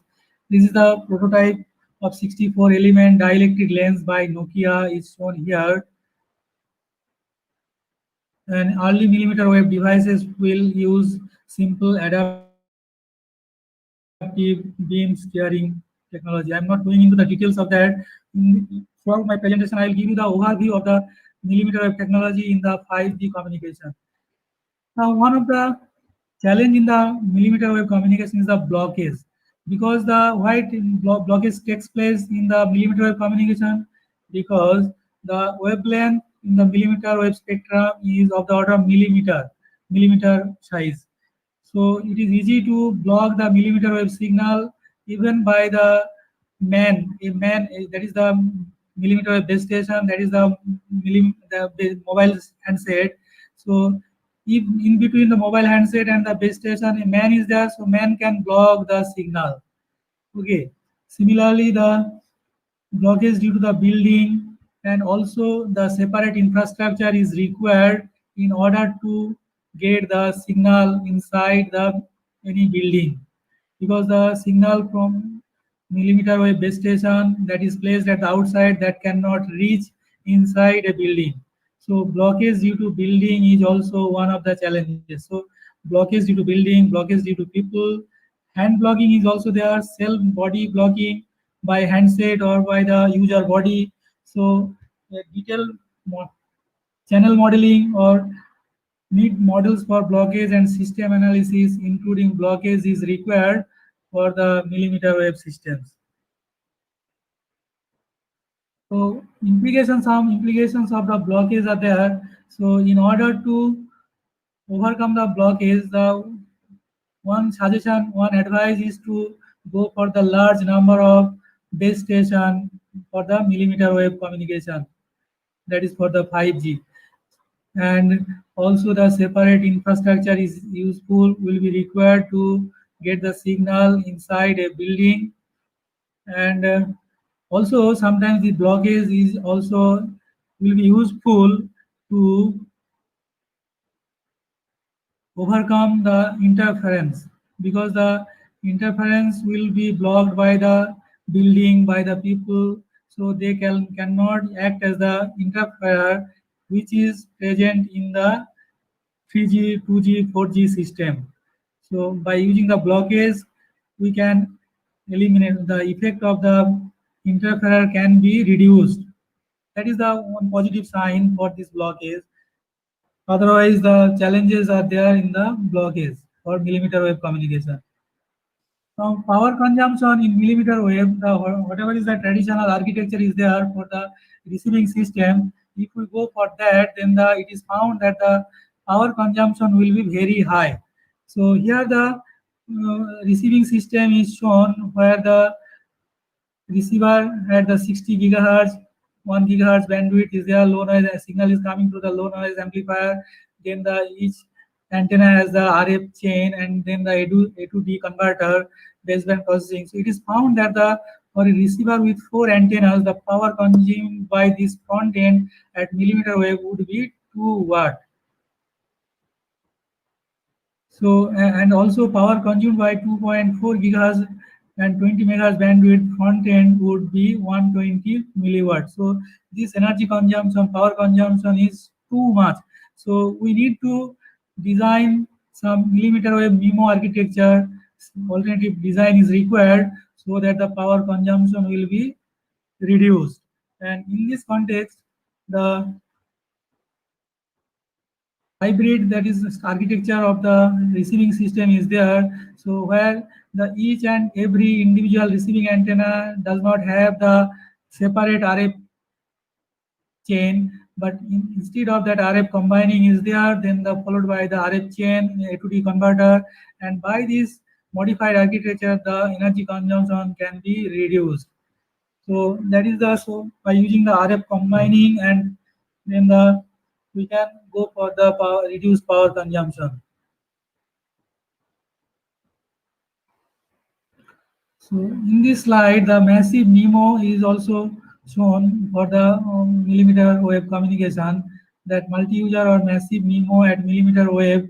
They are shown the 256 antennas in the mobile millimeter wave base station, and they are connected to the mobile handset. So low channel dimensionality is there, incorporate blockage is there. So large array are a natural application for massive MIMO techniques.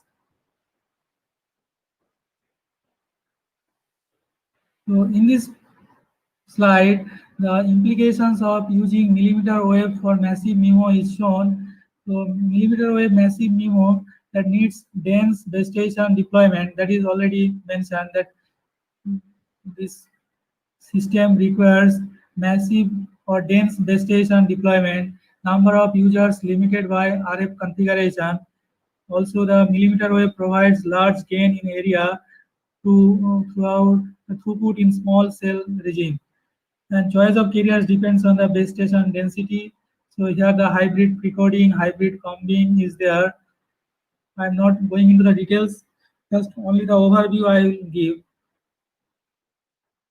Now here the first millimeter wave experiments that was done by Sir J.C. Bose in the year 1895 from Calcutta, now Kolkata, that is from his Presidency College, now the Presidency University, where he was able to demonstrate the millimeter wave experiments, and he used 60 gigahertz carrier frequency, and he was able to transmit the signal from one place to another place. Of course, the range was very small, not around on an average 10 to 20 meter distance. He was able to send the signal, and that millimeter wave experiment was taken place around more than 100 years ago.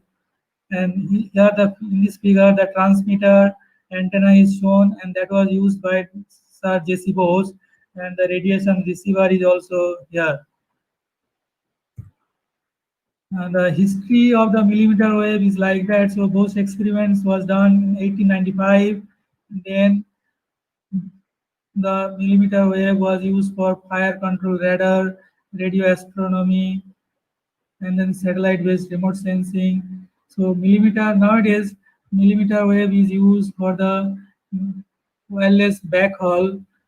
Okay, because sometimes the fiber backhaul is difficult to install some places where by using the millimeter wave backhaul can be there. That is the wireless fiber backhaul.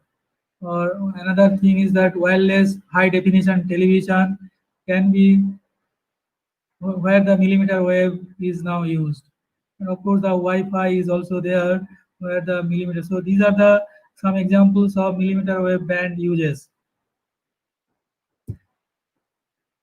So here the 60 gigahertz spectrum allocation is worldwide, and in this diagram shown that North America, Europe, Australia, Korea, Japan, where on an average 5 gigahertz bandwidth is commonly allotted to the several countries on an average with the 60 gigahertz in the carrier frequency. And this carrier frequencies is unlicensed in nature. Now, another challenges for the millimeter wave communication is that the rain attenuation and also the atmospheric oxygen attenuation. So here along the y-axis, the sea level attenuation in dB per kilometer is plotted. Along the x-axis, the frequency is shown. Of course, the frequency in the range of gigahertz. So here some peaks are there.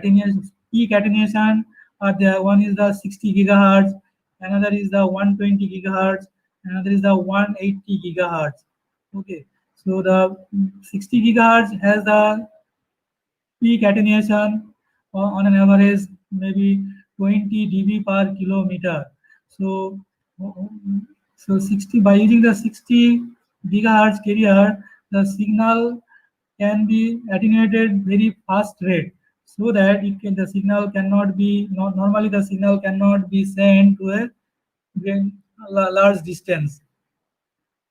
and that has the advantage that over a small area, or that 60 gigahertz signal can be used, and maybe geographically further distance, separated position, location, we can also use the another system by using the 60 gigahertz, because they will not create any interference to each other.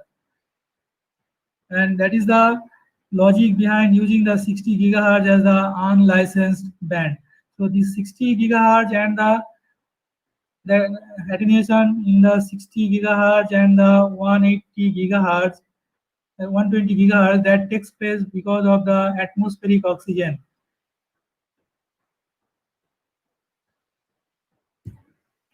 Also the rain attenuation is also there because of in the millimeter wave, because the millimeter wave means the wavelength of the order of millimeter range, and the raindrop size is also of the order of same, so scattering takes place, and then use attenuation of the millimeter wave signal takes place. So here the figure, the rain attenuation at 70 gigahertz is shown, and that heavy rain around about 25 millimeter per hour, and then attenuation is 10 dB per kilometer. And as a result of that, because the cell size is then will be reduced to 200 meters. And in this context, I would like to tell that I think everybody has some experience that the rain attenuation. Once we was the live telecast of any cricket match or any national program, and by using the DTH service direct to home using the satellite, then if outside is heavy rain, sometimes the signal gets interrupted, and because that is due to the rain, heavy rain. So maybe there are some mitigation rain mitigation techniques are there. So if the system is designed or the margin is given quite enough, then rain may not affect the signal strength. So this is the one example of our personal experience that how rain attenuates the satellite signals or the signals in the millimeter wave. Now that is the visualization of the millimeter wavelength and the antenna. So 5 millimeters, 16 antennas, and the integrated circuits. The size is only like this. Some of the earlier work done in the directional channels by I'm not going into the details of that.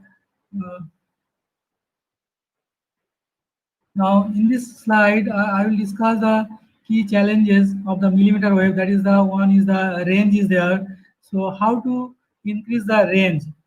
So that is the well-known free space equation. That is the PR is the received signal, PT is the transmitted signal. That ratio of the received signal to the transmitted signal is given by the product of antenna gain of the transmitting antenna and the gain of the receiving antenna, and lambda by 4 pi r whole square. So lambda is the wavelength used for the communication, and r is the distance between the transmitter and the receiver. So that is well known, this formula, free space equation. So that is free space channel gain. The channel gain is this thing that directly proportional to the lambda square, and also we know that the antenna gain is inversely proportional to lambda square. So as a result of that, for fixed physical size antennas in free space, frequency does not matter. And also the path loss can be overcome with, so in the millimeter wave the path loss is there, so that path loss can be overcome by the technique used for the millimeter wave, that is beam forming, and which is independent of frequency. And also the shadowing is one of the important parameter in the wireless communication. So significant transmission losses are there for the millimeter wave signal. A brick or concrete structure has the transmission losses around more than 35 dB. Human body also can have the effect of signal transmission losses up to 35 dB. And the challenges are there. The signal gets reflected and scattered, and in the non-line of sight signal can be obtained from the reflections and the scattering. So in this figure, the cellular and wireless backhaul is shown. The trend is that higher data uses is there, an increase in base station density, femtocell or picocell, and greater frequency reuse there. So problem is fiber optic backhaul is expensive and difficult to install. So the solution is that we can use the cheap, that is CMOS based wireless backhaul with beam steering capability. So here one building is there, another building is there. Here the base stations are there. So by using this, wireless backhaul can be established between these two buildings.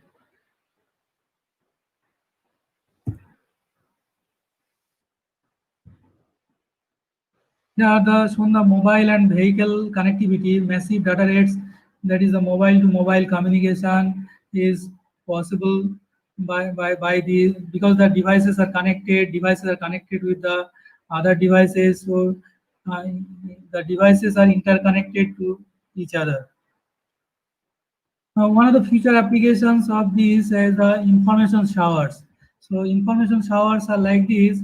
They will showering the information. Say like this, these showers are there and they may be placed on the ceilings of the building or walls on the, or the doorways, or the, it can be placed on the roadside. And the massive data rate, data streaming while walking or driving. So while walking or while driving on the road, from the information showers, the vehicle or the pedestrian can get the enormous information, okay, maybe safety information or navigation information or any other kind of advertisements can be obtained from the information showers. So this is also one of the application for the millimeter wave wireless communication. Another application is the decentralized computing. So here the replace interconnect with wireless application in warehouse data centers. So here the decentralized computing that can be done by using the millimeter wave technology. Now here some experimental results is taken from the some authors, that is the reference is given here.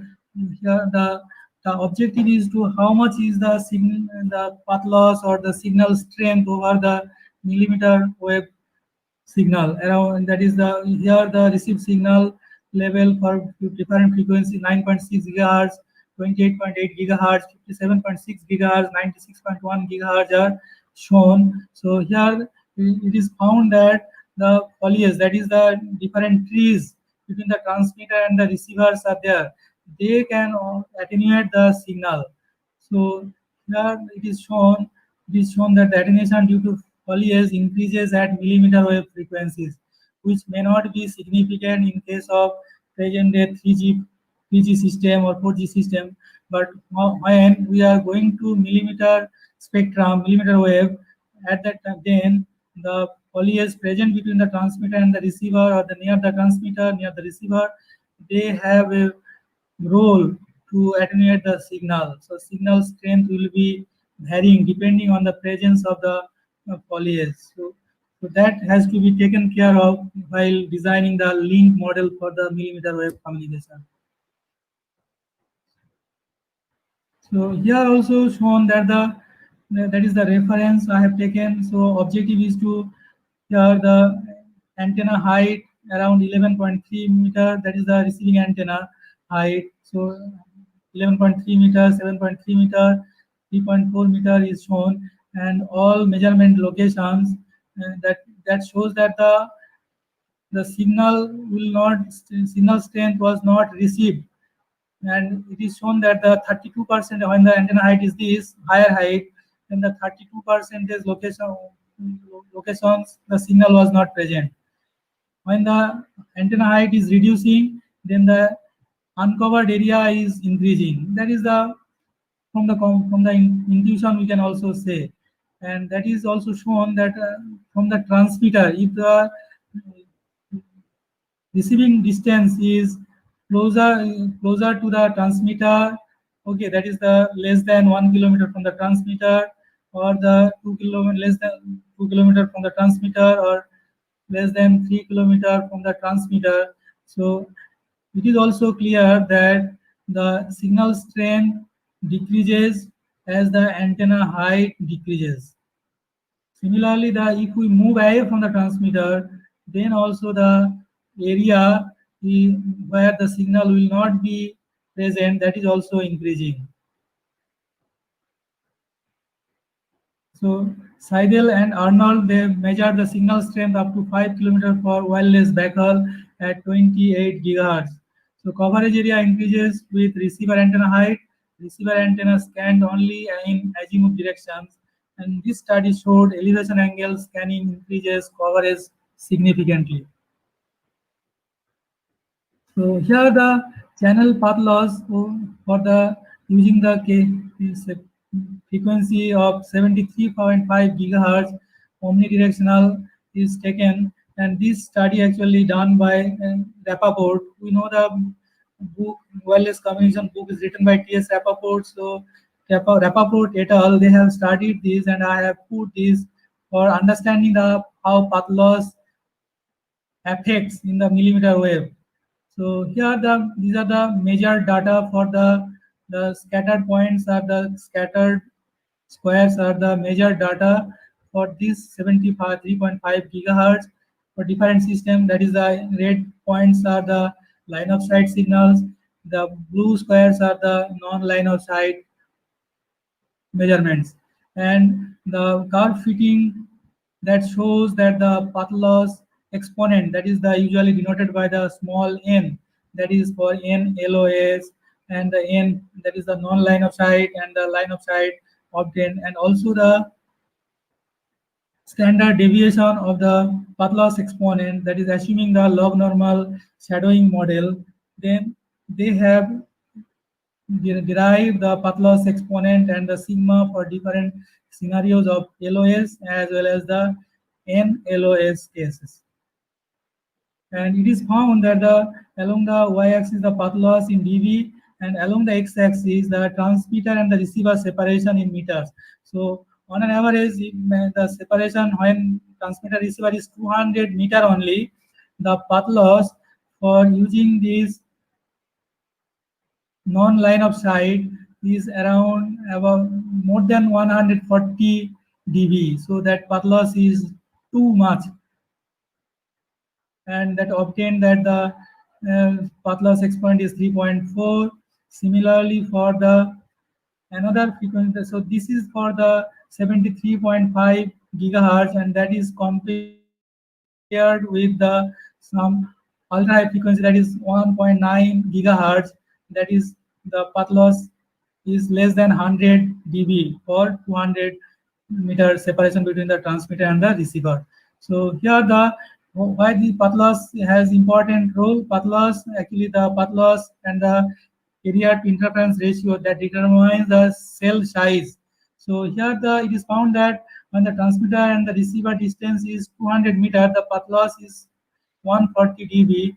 So usually that determines the how much will be the cell size. Here in propagation path loss exponent that is shown here. So maximum along the y-axis, maximum coverage distance in meter is plotted along the y-axis.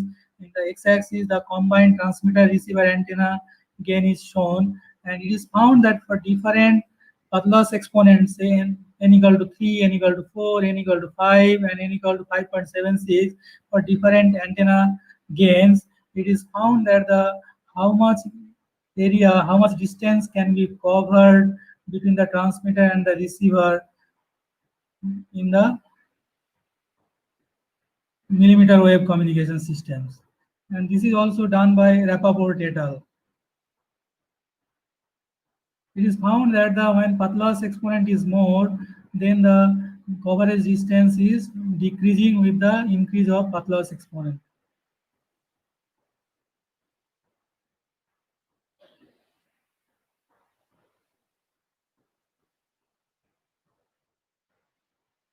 So here the radio channel measurements was done by the Rappaport et al. For 28, 38, 60, 73 gigahertz in Texas and New York. and that the hardware they have used, that is a sliding correlator hardware. Here is the transmitter is shown by using the sliding correlator. So transmitter, this is a block diagram for the transmitter. I'm not going into the details of this. And the carrier frequency is 28, 38, 60, 72 gigahertz. And this is the diagram for the sliding correlator receiver. And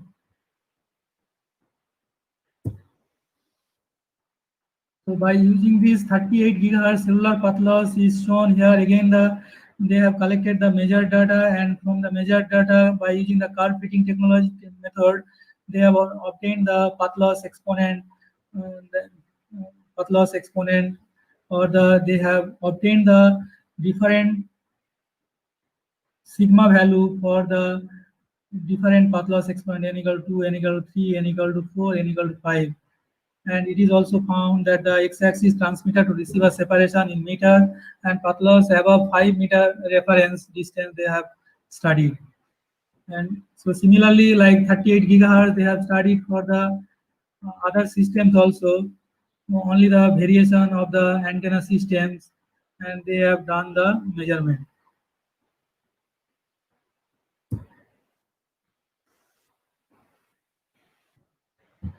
So as I mentioned that the range is less between the transmitter and the receiver if you use for the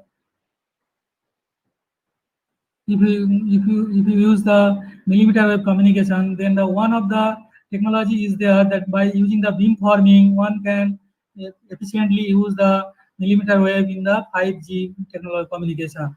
And by using the beamforming, the spectral and energy efficiency can be enhanced, and along with the beamforming, the massive MIMO can also increase the performance of the millimeter wave in 5 millimeter wave communication. And in this context, the difference between the millimeter wave communication from the existing cellular system, that cellular system are bandwidth limited, whereas the millimeter wave is noise limited.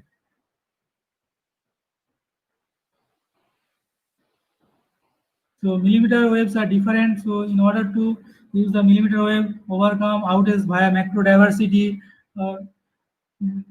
can be useful, or some different technology has to be used for the millimeter wave in order to use in the future wireless networks. Now that is about the millimeter wave. Next I shall talk about the wireless communications above using the carrier frequency above 100 gigahertz, and that opportunities and challenges for 6G and beyond.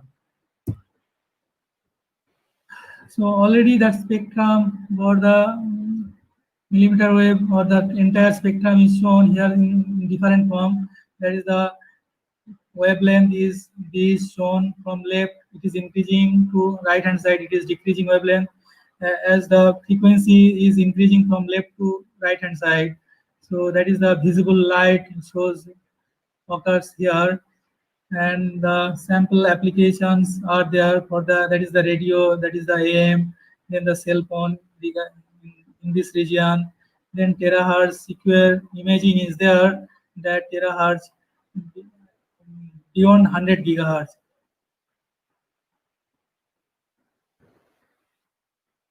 So here the evolution of wireless technologies is shown, that FM radio that starts of the order of 100 megahertz, that 1933, then the first handheld phone 850 megahertz 1973, Wi-Fi that by using 2.5 gigahertz and 5 gigahertz, they came into picture in the year 2003, and then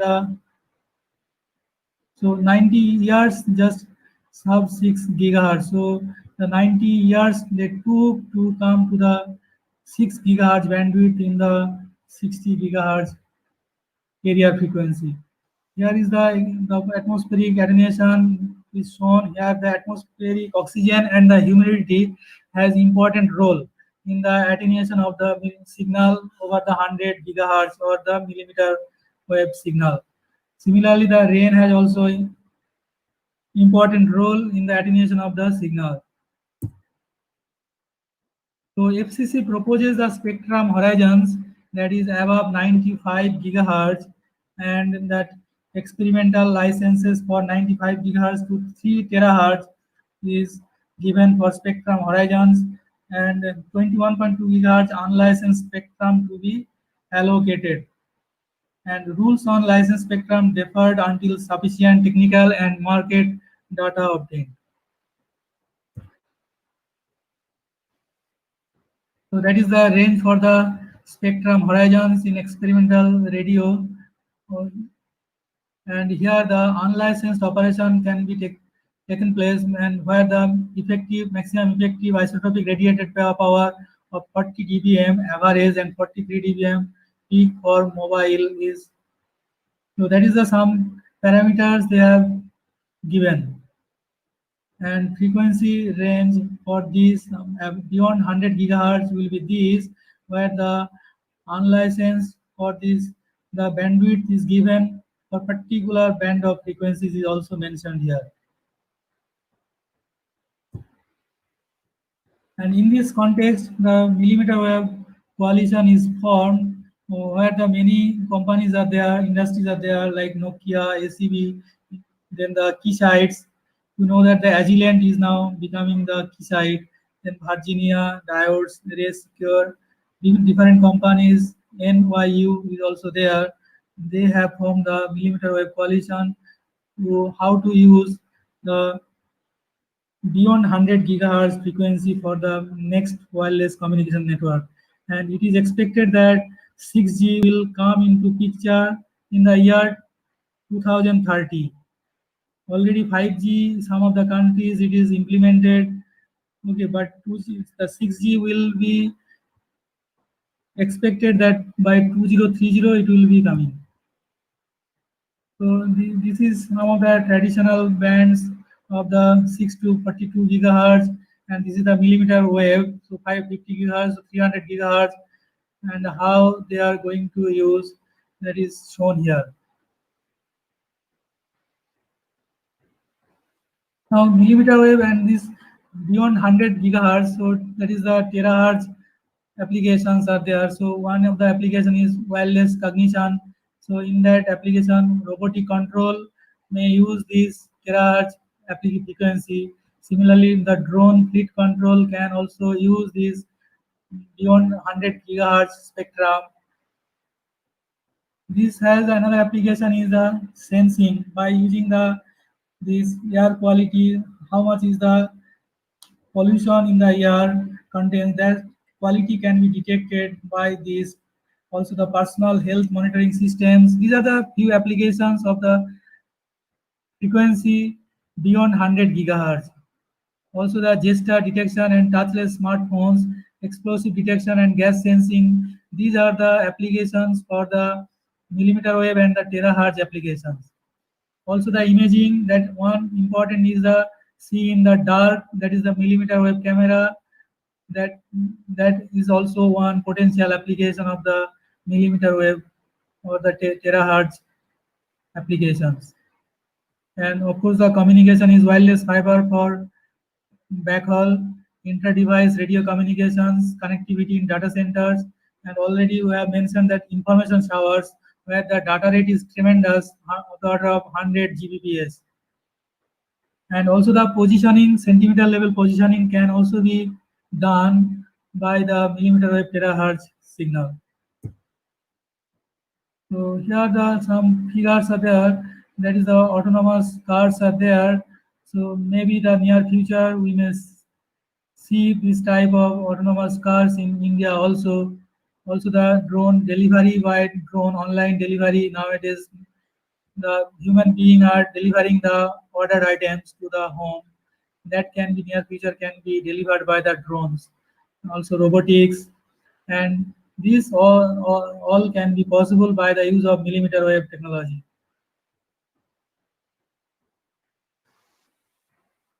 Another is the millimeter wave and terahertz imaging, where the explosive, whether any person is carrying explosive or not, that can be detected by the imaging by using in the frequency more than 100 gigahertz.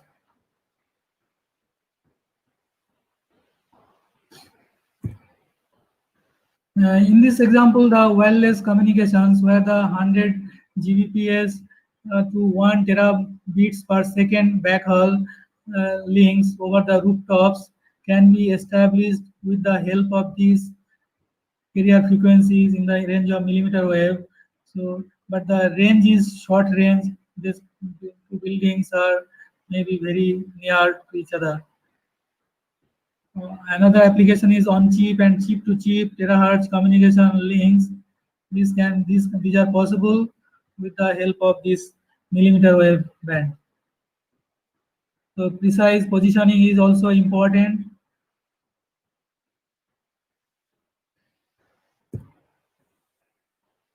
So like the other 28 gigahertz, 73 gigahertz, 140 gigahertz, here is wireless 140 gigahertz channel sound. Now, what will be the path loss for 140 gigahertz that is shown here in compared to 28 and 73 gigahertz?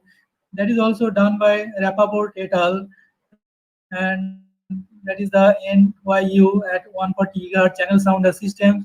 So here the path loss along the y-axis, x-axis the distance. So here it is the transmitter receiver distance is only 10 meter for this plot, and it is found that over the distance of 10 meter from the transmitter at a receiving system by using the 140 gigahertz, the path loss is around 95 dB. And of course, here the parameters are given. The transmitter output power is 0 dBm, that is means 1 milliwatt power transmitter power is there. Okay, and the path loss is obtained this. Of course, that is independent of the transmit power. And here it is compared with the other millimeter wave frequency signal, that is 73 gigahertz, 28 gigahertz. So as you increase the frequency, the path loss is increasing. But next we shall see some of the mechanism by using the different orientation of the transmitting and the receiving antenna. We can see that the path loss can be reduced. So here a set of plots are there. So green curve that shows the 28 gigahertz carrier frequencies. Red is shown for the 73 gigahertz. Blue line shows for the 140 gigahertz. So transmitting power is 10 dBm. That is 10 dBm means 10 milliwatt for transmitting power is used. And along the y-axis, the received signal is plotted. Received signal. So transmitter power is important in this case. With respect to the transmitter power, how much receiving power we are getting, that is plotted along the y-axis, and along the x-axis where they have plotted the distance between the transmitter and the receiver. So, and it is showing that distance of 1 meter to 1000 meter, and it is found that when the carrier frequency is more, that means the 140 gigahertz has the always,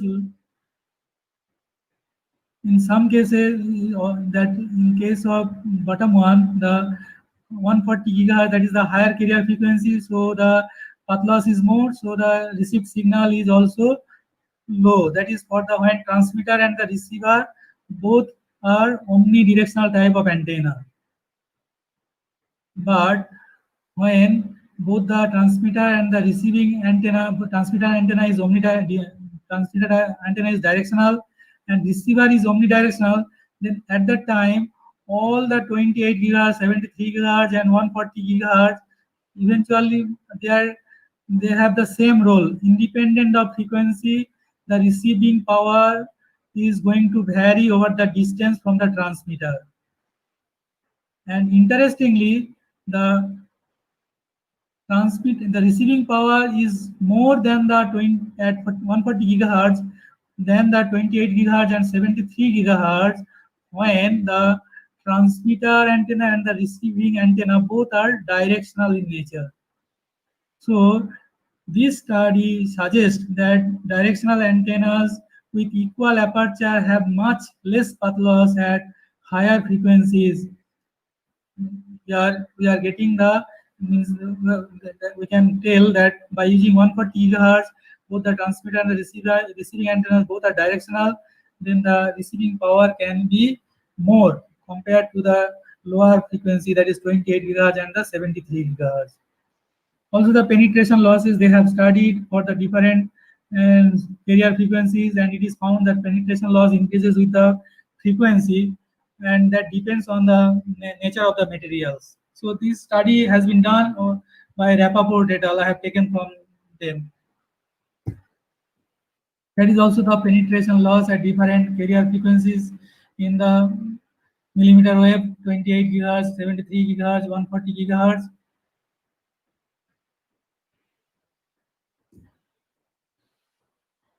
So now Wi-Fi and multimedia is everywhere. That is some of the applications that streaming video, Gbps data rates, high reliability, coverage inside and outside. That can also that is possible, visible with the help of the millimeter wave. And this figure shows the wireless high definition television using the millimeter wave signal. And also the satellite has important role in the coverage as well as the data rate. So that is nowadays where the infrastructure is not there, so the satellite can provide the coverage over that rural area, or so sometimes there's this type of concept can be used or going to use for providing the coverage of any type of network. And energy is very much important for this, so there are different methodologies are there. Wireless power transfer is there, or communication with energy harvesting radios. So energy harvesting radios can harvest energy, and that can be useful for while communication.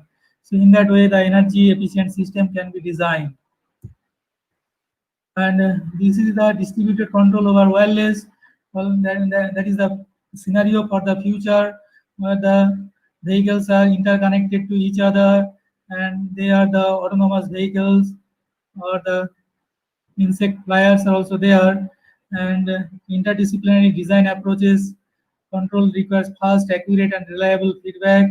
Wireless network introduce delay and loss, so that system should be less latency, reliable, so that it can be possible to achieve this. So with this, I have reached at my end of my lecture. So if you have any question, you can ask.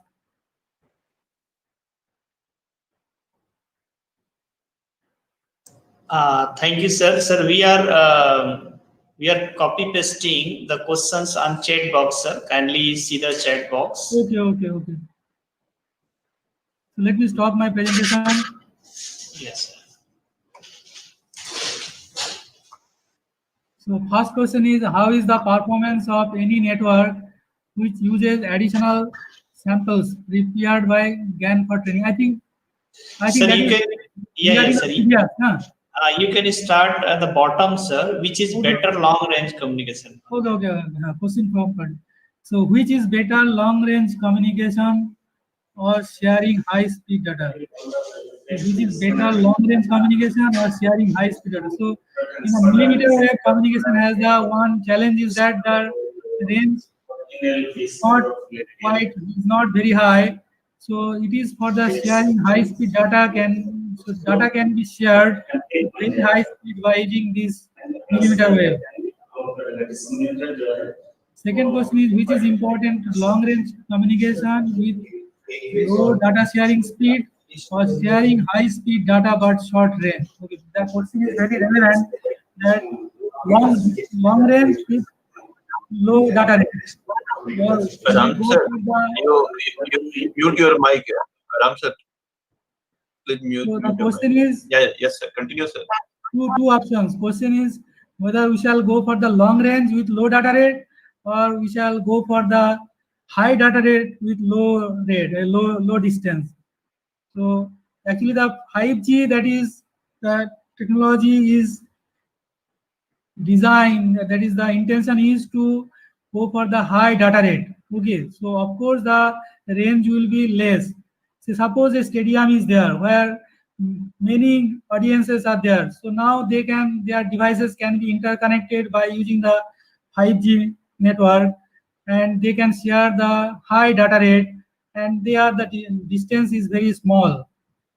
So depending on the requirement of the users, they can choose, they can go, or the service provider will automatically switch between the one system to another system depending on the requirement.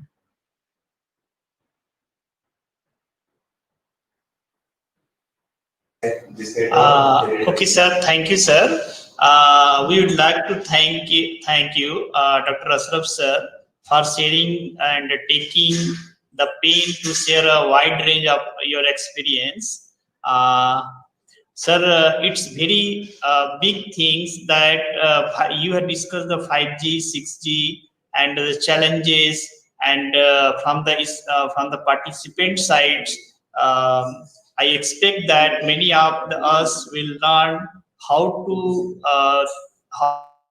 choose a topic for PhD. If somebody is having MTech, based on your lectures, they have got some the research challenges. Okay, thank you, sir, and thank you once again.